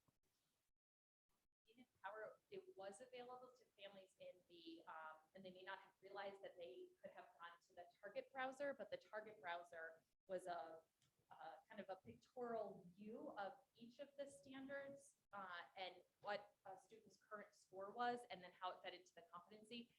You're correct in that it didn't give the competency score on that screen, but if you printed a progress report, you could then look at that target browser in Empower. No, you can see the competency scores, but you couldn't see which standards fed into that competency score based on, we had a discussion about it based on Empower. And I'm wondering if Power Teacher Pro has that ability that you can start to finish to see almost, like a syllabus type thing, like an outline. I'm familiar with the teacher side since I helped to build it for the pilot, but I haven't continued. I kind of passed that off. I can't answer it. I'm not sure if Steve up with Power Teacher Pro. We can certainly get back to you on that. Okay. I have another question. Your mapping is talking about, we have assignments to standards, we have standards to competencies, and now you're aligning things with a portrait of a graduate. Is that doing too much, of a matrix? And where does that fit into your? I really think that aligning with the portrait of a graduate is quite elegant. It's an SAU 39 spans all areas document, not just the SAU document. And I think it's really going to connect with students when they do their presentations, all that, the Division I and all that. I think the teachers are really excited to bring it all together at that level. So I think it really is elegant. But where is it linked in the system? Where can a student see, okay, here you said you're linking it where? And what is it? Also see it inside this. Is the portrait of a graduate, is it linked to the assignment, to the standard, to the competency? Competency feeds into the portrait, all the competencies are connected to an area of the portrait of the graduate, like they were the academic, it's the next version of the academic learning ALEs. It's now the portrait of the graduate in front instead of the academic learning. So the portrait of a graduate is the work study practice grade? There's a piece, two components of the portrait of the graduate of the work study practices, the rest of the academic. Okay. Okay. It's not bad. And That's not It's a lot. Almost like I knew what I was doing. my last Tell you, question is only because I'm a parent, I know this, a lot of assignments, this was, it's a developing process over the years. A lot of assignments, they would have 8 assignments, feed 1 or 2 competencies, and then 2 assignments, feed 1 competency. Has that been more evened out as we're progressing? Is more attention paid to that? They're absolutely working on it all summer. Okay. All the areas, and I think your explanation was very well done as well. Yeah, I think you got it. So I think, but yes, all that is, and with the domain leads and the dean of fact, I think there was more opportunity to keep this going at this time as opposed to, the emergence of the school. So I really do think there's an opportunity to keep this work going, but significant work this summer. Excellent. Okay, great. Thank you. Ms. Parisi, before we get to you, Mr. Torres, I know you're silently at home. Any questions, sir? No, I'm just enjoying the conversation. Thank you, Mr. Chair. Great, thank you. Ms. Parisi, go ahead. Yep. I was wondering if there are any planned nights, Zoom nights, in-person nights, anything like that for our families to have some curriculum connection beyond our open house night, which is kind of a quick night really for families. So for those families who want to dig deeper, who want to understand what Empower has to offer for the lower grades and what's going on in the classroom, is there something planned? Steve and I were just talking the other day about a parent math night. I have already met with Charlene Brown up at Mount Vernon, and we started developing a presentation for teachers for a PD session she and I are doing with the Mount Vernon teachers.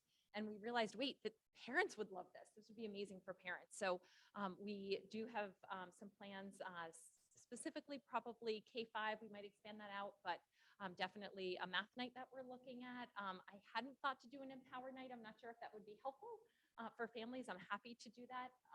I have done that for a number of years, and I wasn't sure if people are feeling comfortable or if that might be a nice session. But we're always open to ideas and suggestions. And I think on Zoom, we get a different audience, which is really nice. Sometimes an audience that wouldn't be able to come in person. So I love the idea of, continuing and having some of those on Zoom. So please let us know what ideas you have, or if you hear in the community a certain need, and we're happy to do those.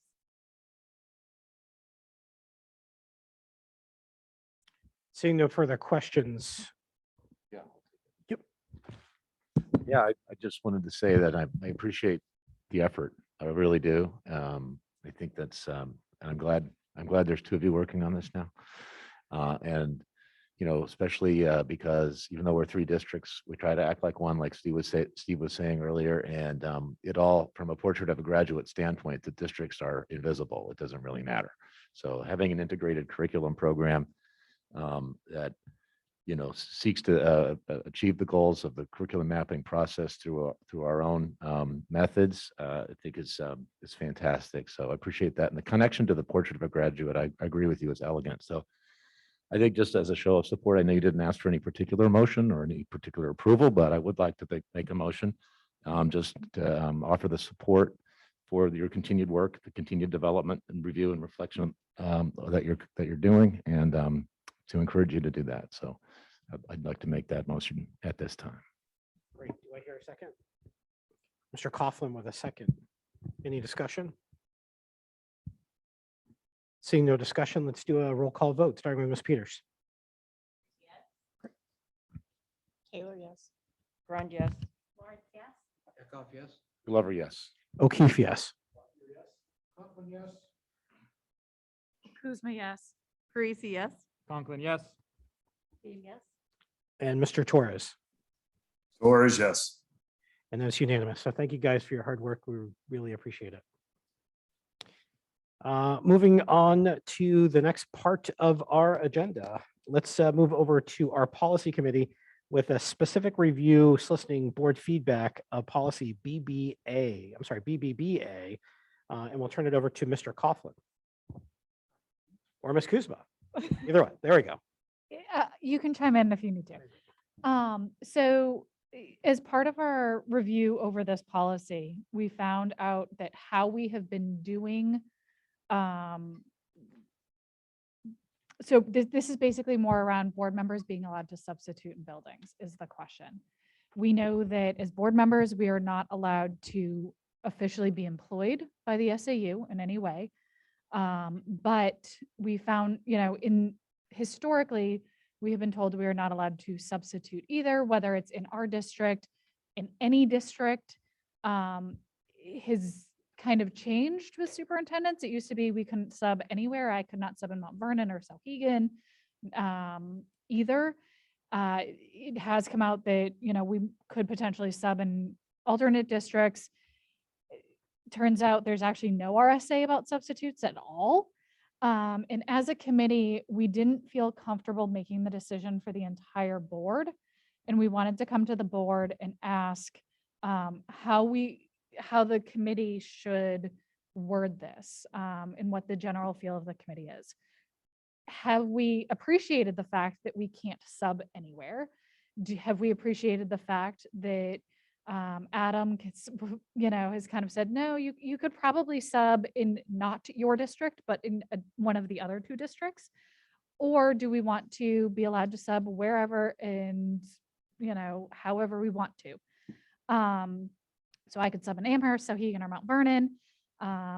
So there's kind of a question. We did not feel comfortable making the decision for the 17, and we wanted to come back to everybody before we moved forward with this policy to figure out what the general feel was. I think everybody, there's pros and cons of each of the options.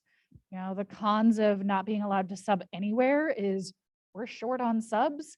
If we want to be able to sub, it'd be handy to be able to have an extra, add us to the pool.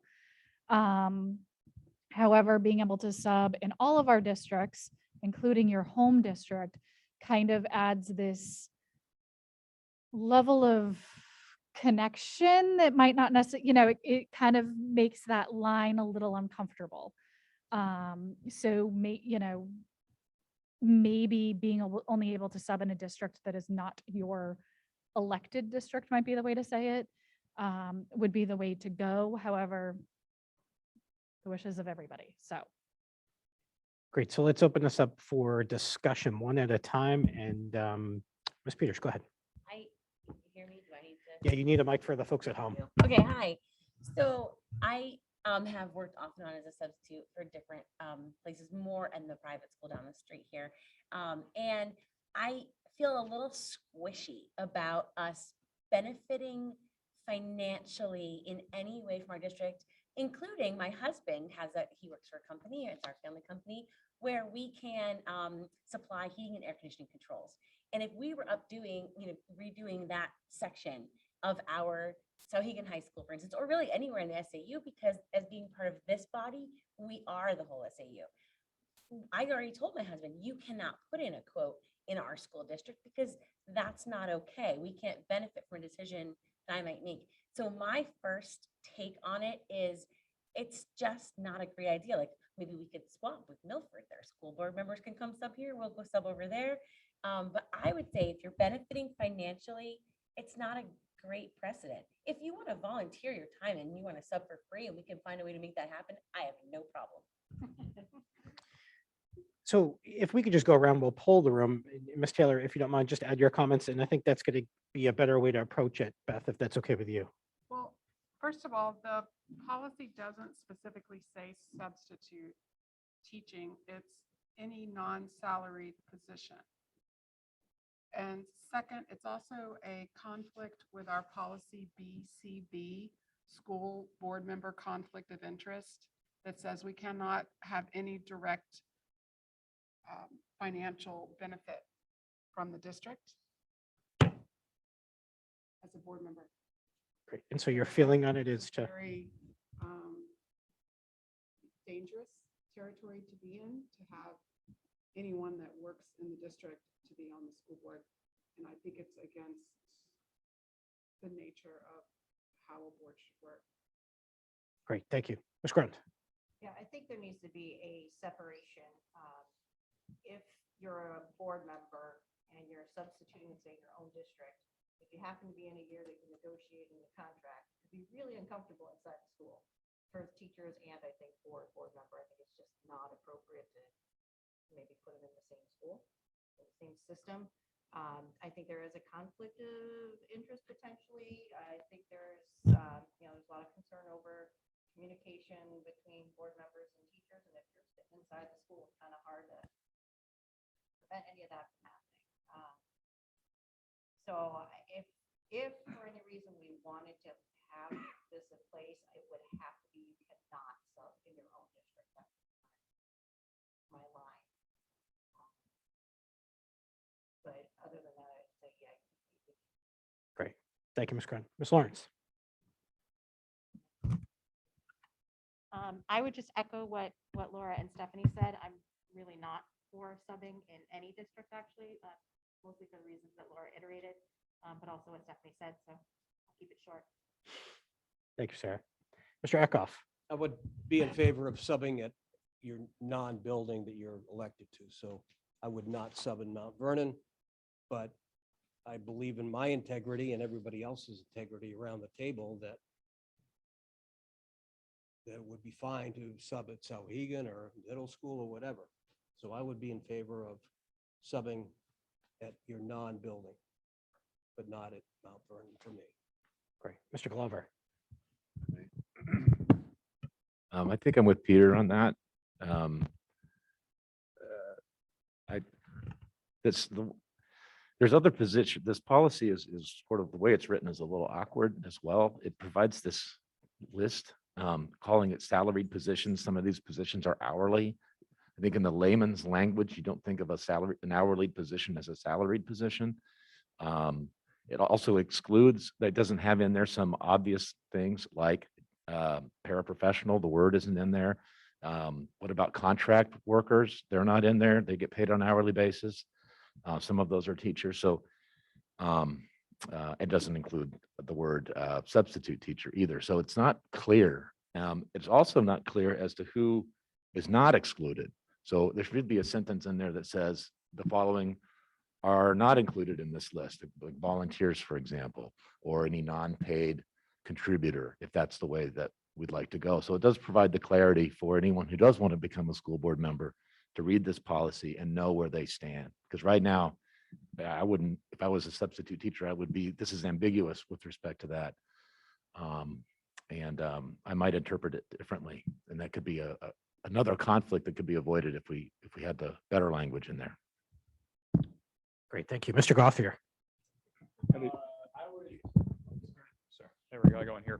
I would say that I try that again. I don't think you should be allowed to substitute in any of the buildings. And I think that you can probably start to take out any other positions. If you're an hourly custodian that works full-time at the school, I don't know that you should be on the school board either. I know it's not directly impacting curriculum, but there are some squishy is the good word that Christine used on that. I don't like the potential conflict of interest, but because we all sit on this board and we pass decisions down for policies that affect the entire district, I don't know that it's any different than any policies or any decisions we make for Amherst if we're doing it on the SAU wide level as well. So that's why I think you nix it. And then again, I think you're including but not limiting to includes a lot of those, but may want to highlight some of the trickier positions if we can. But I don't think you need to list out everybody that's on the roster, so to speak.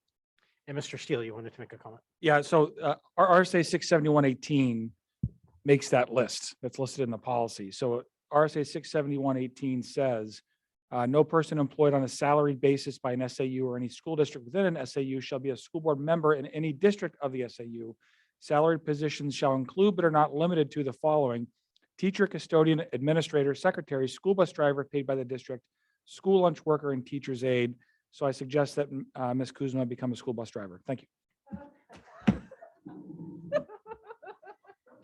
So Adam just stole my first point, which is the language and the crazy list is not ours. It's the statutory language, which led to this interesting corner case where a school board member is not a salaried employee, nor is it on the enumerated list of non-salaried employees that have to be considered salaried employees. So substitute teachers are stipended. They get a fixed amount per day, period. So under the law and absent our current policy, we could be substitutes. So that's the question. The current policy prohibits it. Do we want to continue that prohibition or open it up? Because the law would allow us to be if we opened it up. So that's the question before us. As to Mr. Eckhoff's comment, while I appreciate your faith in me as a human being, I could go substitute in Mount Vernon and find out that I exhibit 12 of the 10 behaviors a teacher should not exhibit as a substitute. And then the superintendent would be in the awkward position of having to fire me. So I think it'd be better if we didn't put him in that position and we didn't even have me attempt to be a substitute. That might be fun. I kind of look forward to you firing Mr. Coughlin. I also think that he should be a bus driver. I'm just 100%. saying.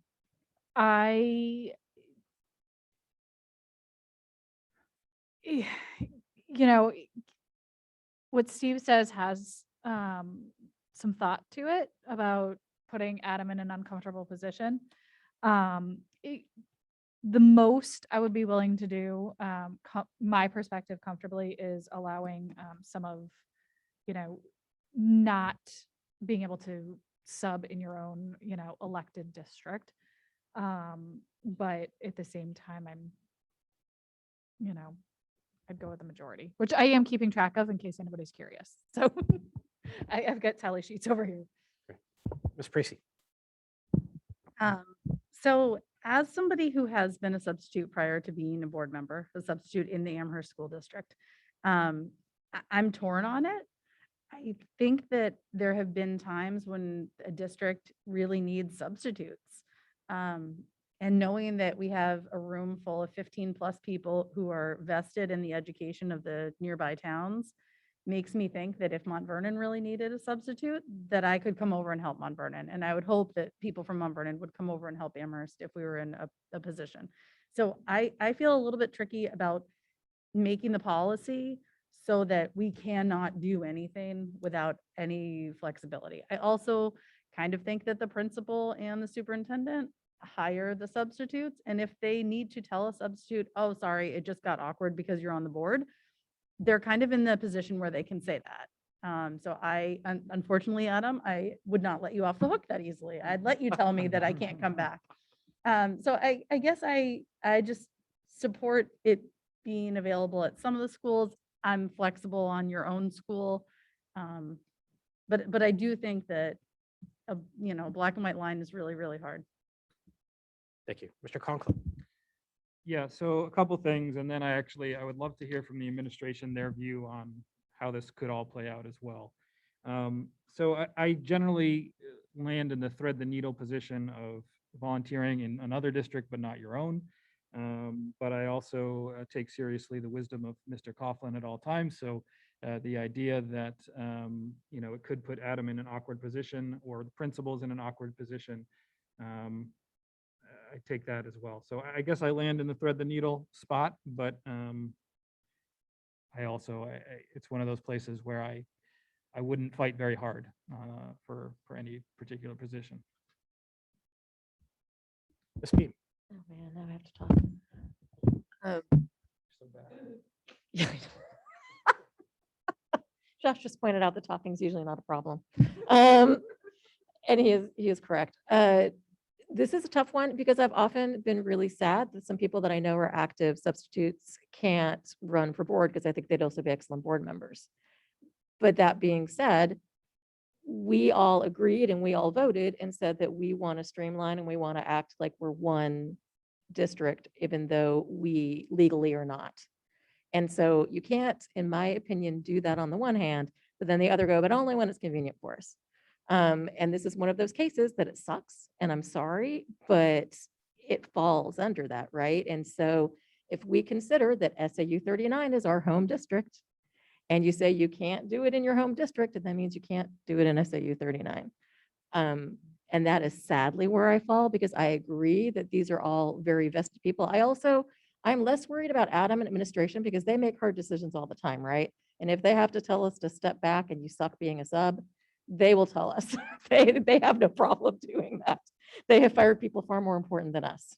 And so that is not my worry. My worry is more for the staff. And I really want the staff to feel like it's a safe space for them to be able to talk to each other and collaborate and do things and not have to censor themselves and not have to say, oh, wait, Terry's in the lunchroom today. You better not, speak your mind and speak to each other in an open way that may reflect, or, just, I don't want them to have to censor themselves. And I want to have conversations with them. I want to have interactions, but I want to have it on even playing fields where they know that I'm coming in with my board member hat on, as opposed to my parent hat or my, community member hat. And so I think it's very hard to say, yeah, when I'm here as a sub, don't worry, I'm not thinking like a board member, because of course it's always in the back of your head of how things fit. So I sadly am not for. Thank you, Mr. Torres. Yeah, I tend to agree with Ms. Beam. I think ultimately we would like to remain flexible, but I think certain things need to be segregated. Maybe segregated is not the best word, but I think she's right. I think just allowing us to kind of mix the pot, so to speak, a little bit can present awkward situations. So I'm not sure I'm for the policy as well. Thank you. And I'm just going to add and echo a lot of the anti-comments without repeating everything. I mean, the spirit of the RSA is to avoid conflicts of interests. And if we become employees of any one of our districts, that's exactly what we've created. And it's unfortunate, and I just don't think it's necessary. So from my perspective, I'm actually against allowing us to serve in any paid role within the district. All right. So is that helpful, guys, in terms of feedback? You were the decision, so thank you for chiming in. Because we're sitting over here going, it's a tie, what do we do? Yeah. So no, that was actually really important. Great. Hearing everybody's perspective and the thoughts and reasons why. Perfect. So we'll definitely take this back. Great, Ms. Parisi. Yep, I just want to make one clarification. And I think I'm correct, so correct me if I'm wrong. For a person to run for the board, you may be a substitute. Once you are elected for the board, you then may not. And I think that's an important line to draw so that anybody who is looking to possibly get involved with the board in the future knows that they can be a substitute prior to being elected. So did we get a legal opinion about this decision? Because we're making an interpretation here. So somebody could claim that we have no right or authority to put any further restriction on a person becoming a school board member beyond what's in the RSA. Okay, that's their right as a citizen of the state of New Hampshire. Okay, when we don't have the authority to say who can or cannot be on our boards outside of the statute. That's a good argument. So maybe we should have an opinion or an alternative, or both. The alternative could be a paragraph that says that our interpretation of this legal standard is that what Stephen said, the spirit of this is to avoid conflict. So therefore, the board interprets this requirement as being anybody who is a paid member of the SAU or any district therein, and also excludes volunteers or unpaid positions to provide the clarity and to avoid the conflicts. That may be a nice solution. Thank you. Someone asked for my opinion, so I'll gladly share it. So we definitely need more people to substitute in our schools. Qualified people are hard to come by. It is true that I do live in Awkwardville sometimes with difficult conversations, and that's a lot of what I do and a lot of what we do. And there has been a time when there's been a board member who is a coach and a paid coach in our district, and I'm not sure how that worked out. But from my perspective, I think that this is less an issue of actual conflict than it is implied conflict of interest. It's going to be difficult for a board member to be seen by other teachers in that school building as being truly independent, arbitrary, and not a board member during that time. It's impossible to see. As much as I'd like to go to Market Basket or anywhere else in town and not be seen as a superintendent of schools, I'm always the superintendent of schools, even when I'm off duty. So it's unfortunate and unfair, but it's very difficult to overcome that standard. Do I think any of you around this table that we could find a way to make it work potentially? Yeah, I think we actually probably could find a way to make it work. And would I feel uncomfortable in that process? No. Would I have to maybe have difficult conversations with Victoria? Yeah, with her in particular. But I think we'd be able to do that. But my concern would be the implication, the view of other people in that school that would wonder if there is an implied conflict of interest with that. To answer Mr. Glover's question, no, we have not got a legal opinion. However, one of our neighboring districts has, and at great expense, they believe it is permissible. It is permissible. It is permissible to allow substitutes to work in their own district. And as I was going to finish, the school boards have the ability to set policy that has the force of law at the local level. And so it is permissible to restrict that ability at the local level on behalf of the school board. And that's not, you're not precluding someone from running for the board. If you think about it, you're preventing them from continuing to be a substitute teacher. And that's the real difference. If the board attempted to create a policy that said, if you've ever been a substitute teacher, then you cannot run for the board. Now you've infringed on their right to become a board member. And that's really the difference. So I do think it is possible to allow it to happen. I do think it is permissible to prohibit from happening. I do think it is possible that any of the 16 people in this room and one on the phone, that we could make it work. I'm not sure outside of the 18 of us that it would be well received or would work without flaws. So that's my opinion. Yeah, so the policy committee, now that we know, I'll schedule a meeting and we can work together to draft some language on this and stuff like that. So, and then we'll bring it back. It will not be in our packets on Monday, just so everybody's aware, we're not that good.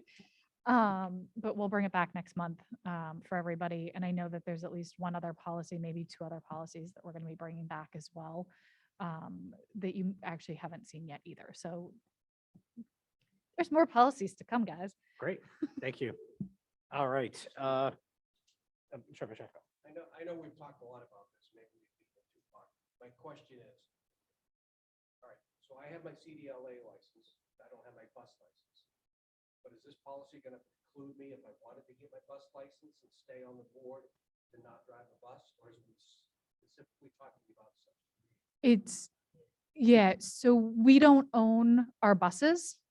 It's a separate company. Actually, Howard Brown used to be a bus driver for our students and was a board member on Sauhegan.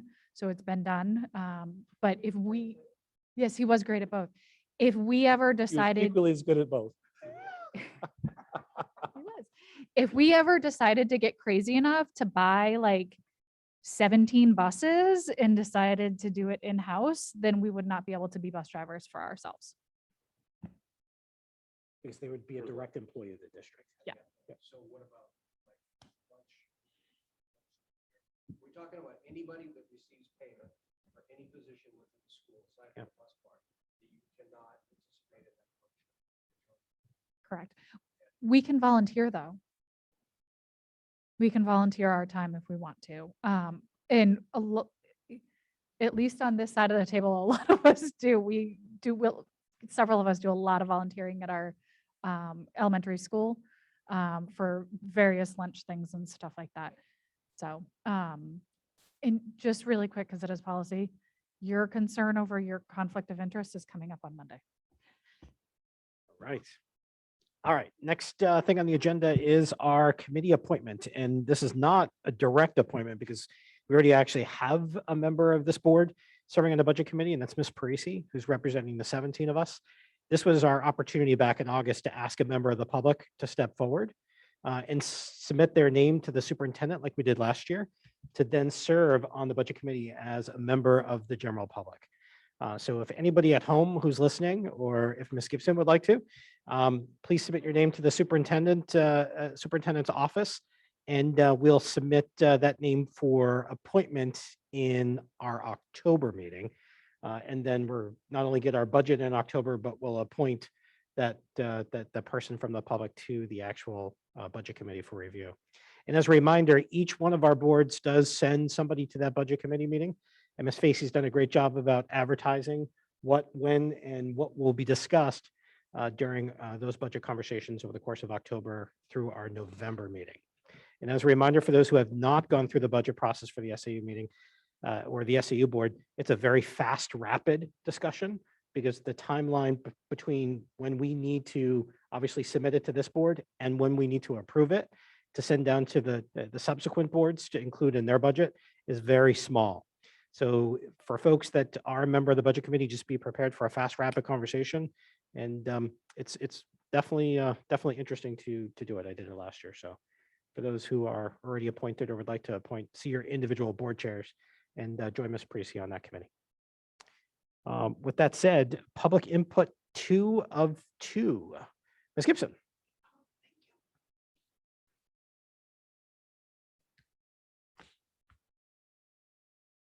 And for the record, name, town in which you reside, and you'll have the floor for 3 minutes. Thank you. Marilyn Gibson, Mack Hill Road, Amherst, New Hampshire. I appreciate all the professional development that was done over the summer. I'm sure they were very involved.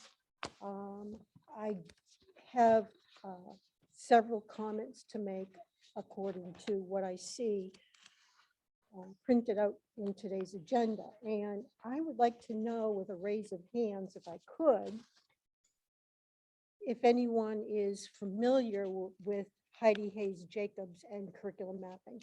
And so, Ms. Gibson, our policy is that I we're know. not supposed to engage the board, so I I know. apologize, but you I can, know. I stopped the time, but you can continue on. Thank you. Heidi Hayes Jacobs, back in the late 1990s, and a lot of affiliates did curriculum mapping. And I was very much engaged in that while as a teacher in public schools. It is a humongous, wonderful, extensive tool. This provides barely zero to all the parents, if this is what you're publishing, zero. Stephanie asked a great question about certain connections between elements of a curriculum map. I suggest that all of you look up Heidi Hayes Jacobs. I don't even see an example of what Heidi Hayes Jacobs, and there are other curriculum mapping companies, but they're all similar. Heidi Hayes Jacobs takes what is being done for essential questions and follows it through every single unit of what is being taught. It is not held on a, here's October 21st, all the teachers in grade 4 teaching social studies are doing the exactly same thing. That's not it at all. It's not strict. It's very flexible. Year after year after year, you go back in and you tweak it. It's great for teachers. I don't know what I'm doing wrong with this social studies class, but the tool I am using is not projecting and getting to the goal. What are you using? I ask my fellow teacher. We go to our curriculum maps and oh my gosh, there's the difference. Assessments, they're not all test and quizzes. You don't publish them online. Assessments, formative and summative. Do you know the difference? If you do, congratulations. You are a very good, educated, wise person. But I bet there are many of you in here who don't know the difference between formative and summative assessments. I appreciate the fact that curriculum mapping has come to this board's attention, but it has not been given the attention it needs. And I think a committee should be formed. And that committee should be formed from K through 12, even preschool readiness through 12, in order to investigate how curriculum mapping could actually help. I hated the thought of putting together a curriculum map. I was devastated when my district said I'd be spending my summer doing that. But And Ms. Gibson, your after 3 I minutes got are up. We'll give you started, 30 seconds. it was great. I relied on it immensely. It aligned the standards. It will align the competencies. It will get you to your graduate. It is the perfect solution for vertical and horizontal meetings. It is an aid for everybody in the district and for all the parents. I cannot say anything more, but I wish this board would develop a committee of educators, not board members, educators in this town, teachers that could tell you why curriculum mapping is essential for parents and for transparency. Thank you. Thank you, Ms. Gibson. As always, your passion is very obvious tonight. So thank you for attending and sharing your thoughts. Thank you. So that leads us to, before we go to non-public, I just want to prepare, obviously, this was our continued meeting from our August session. And I failed at being under 2 hours by 5 minutes. So thank everyone for obviously your attention and your conversation and your dialogue.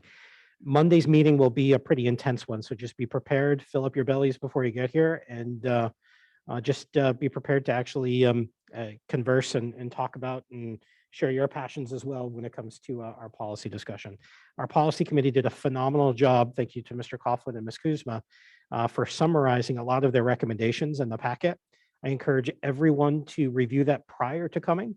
And so you're better informed in terms of why a policy is being presented and, more importantly, the changes that are being recommended, and we can advance the conversation. As a reminder, we're going to do exactly the same process that we did last time or last year. We will go through, we'll identify the policies where there's consensus with everyone. We'll vote those up or down, obviously, to send down to the second tier boards. And then we will go one by the policies that there was no consensus. And we will address that. We'll entertain a motion in the affirmative to adopt the policy. There'll be a second. And then what we'll do is we'll open it up for discussion. If that's one of the policies that you're passionate about, share your viewpoint. Our goal is to not rewrite the policy at this meeting. That's not what we're here for. Our goal would be to either adopt the policy collectively as the full board or send it back to the policy committee for revisions and second considerations. That will speed the process along. And I think it'll be just more effective and efficient for all of us. If you've got any questions whatsoever, reach out to me. Reach out to your board chairs between now and next Monday. We'll be happy to gather your thoughts. Do we have a non-public, Mr. Superintendent? No, Mr. Chairman. No. Great. No non-public tonight. We will have a non-public on Monday. So let's entertain a motion by roll call vote to close the meeting. Ms. Kuzma, second. Mr. Coughlin, I saw his hand. The entire committee, of course. Thank you. My apologies, guys. All right, so start Ms. Peters, roll call vote for motion to close. Peters, yes. Taylor, yes. Run, yes. Lawrence, yes. Glover, yes. O'Keefe, yes. Kuzma, yes. Parisi, yes. Conklin, yes. Mr. Torres. Torres, yes. Great. Thank you, everyone. Have a great night.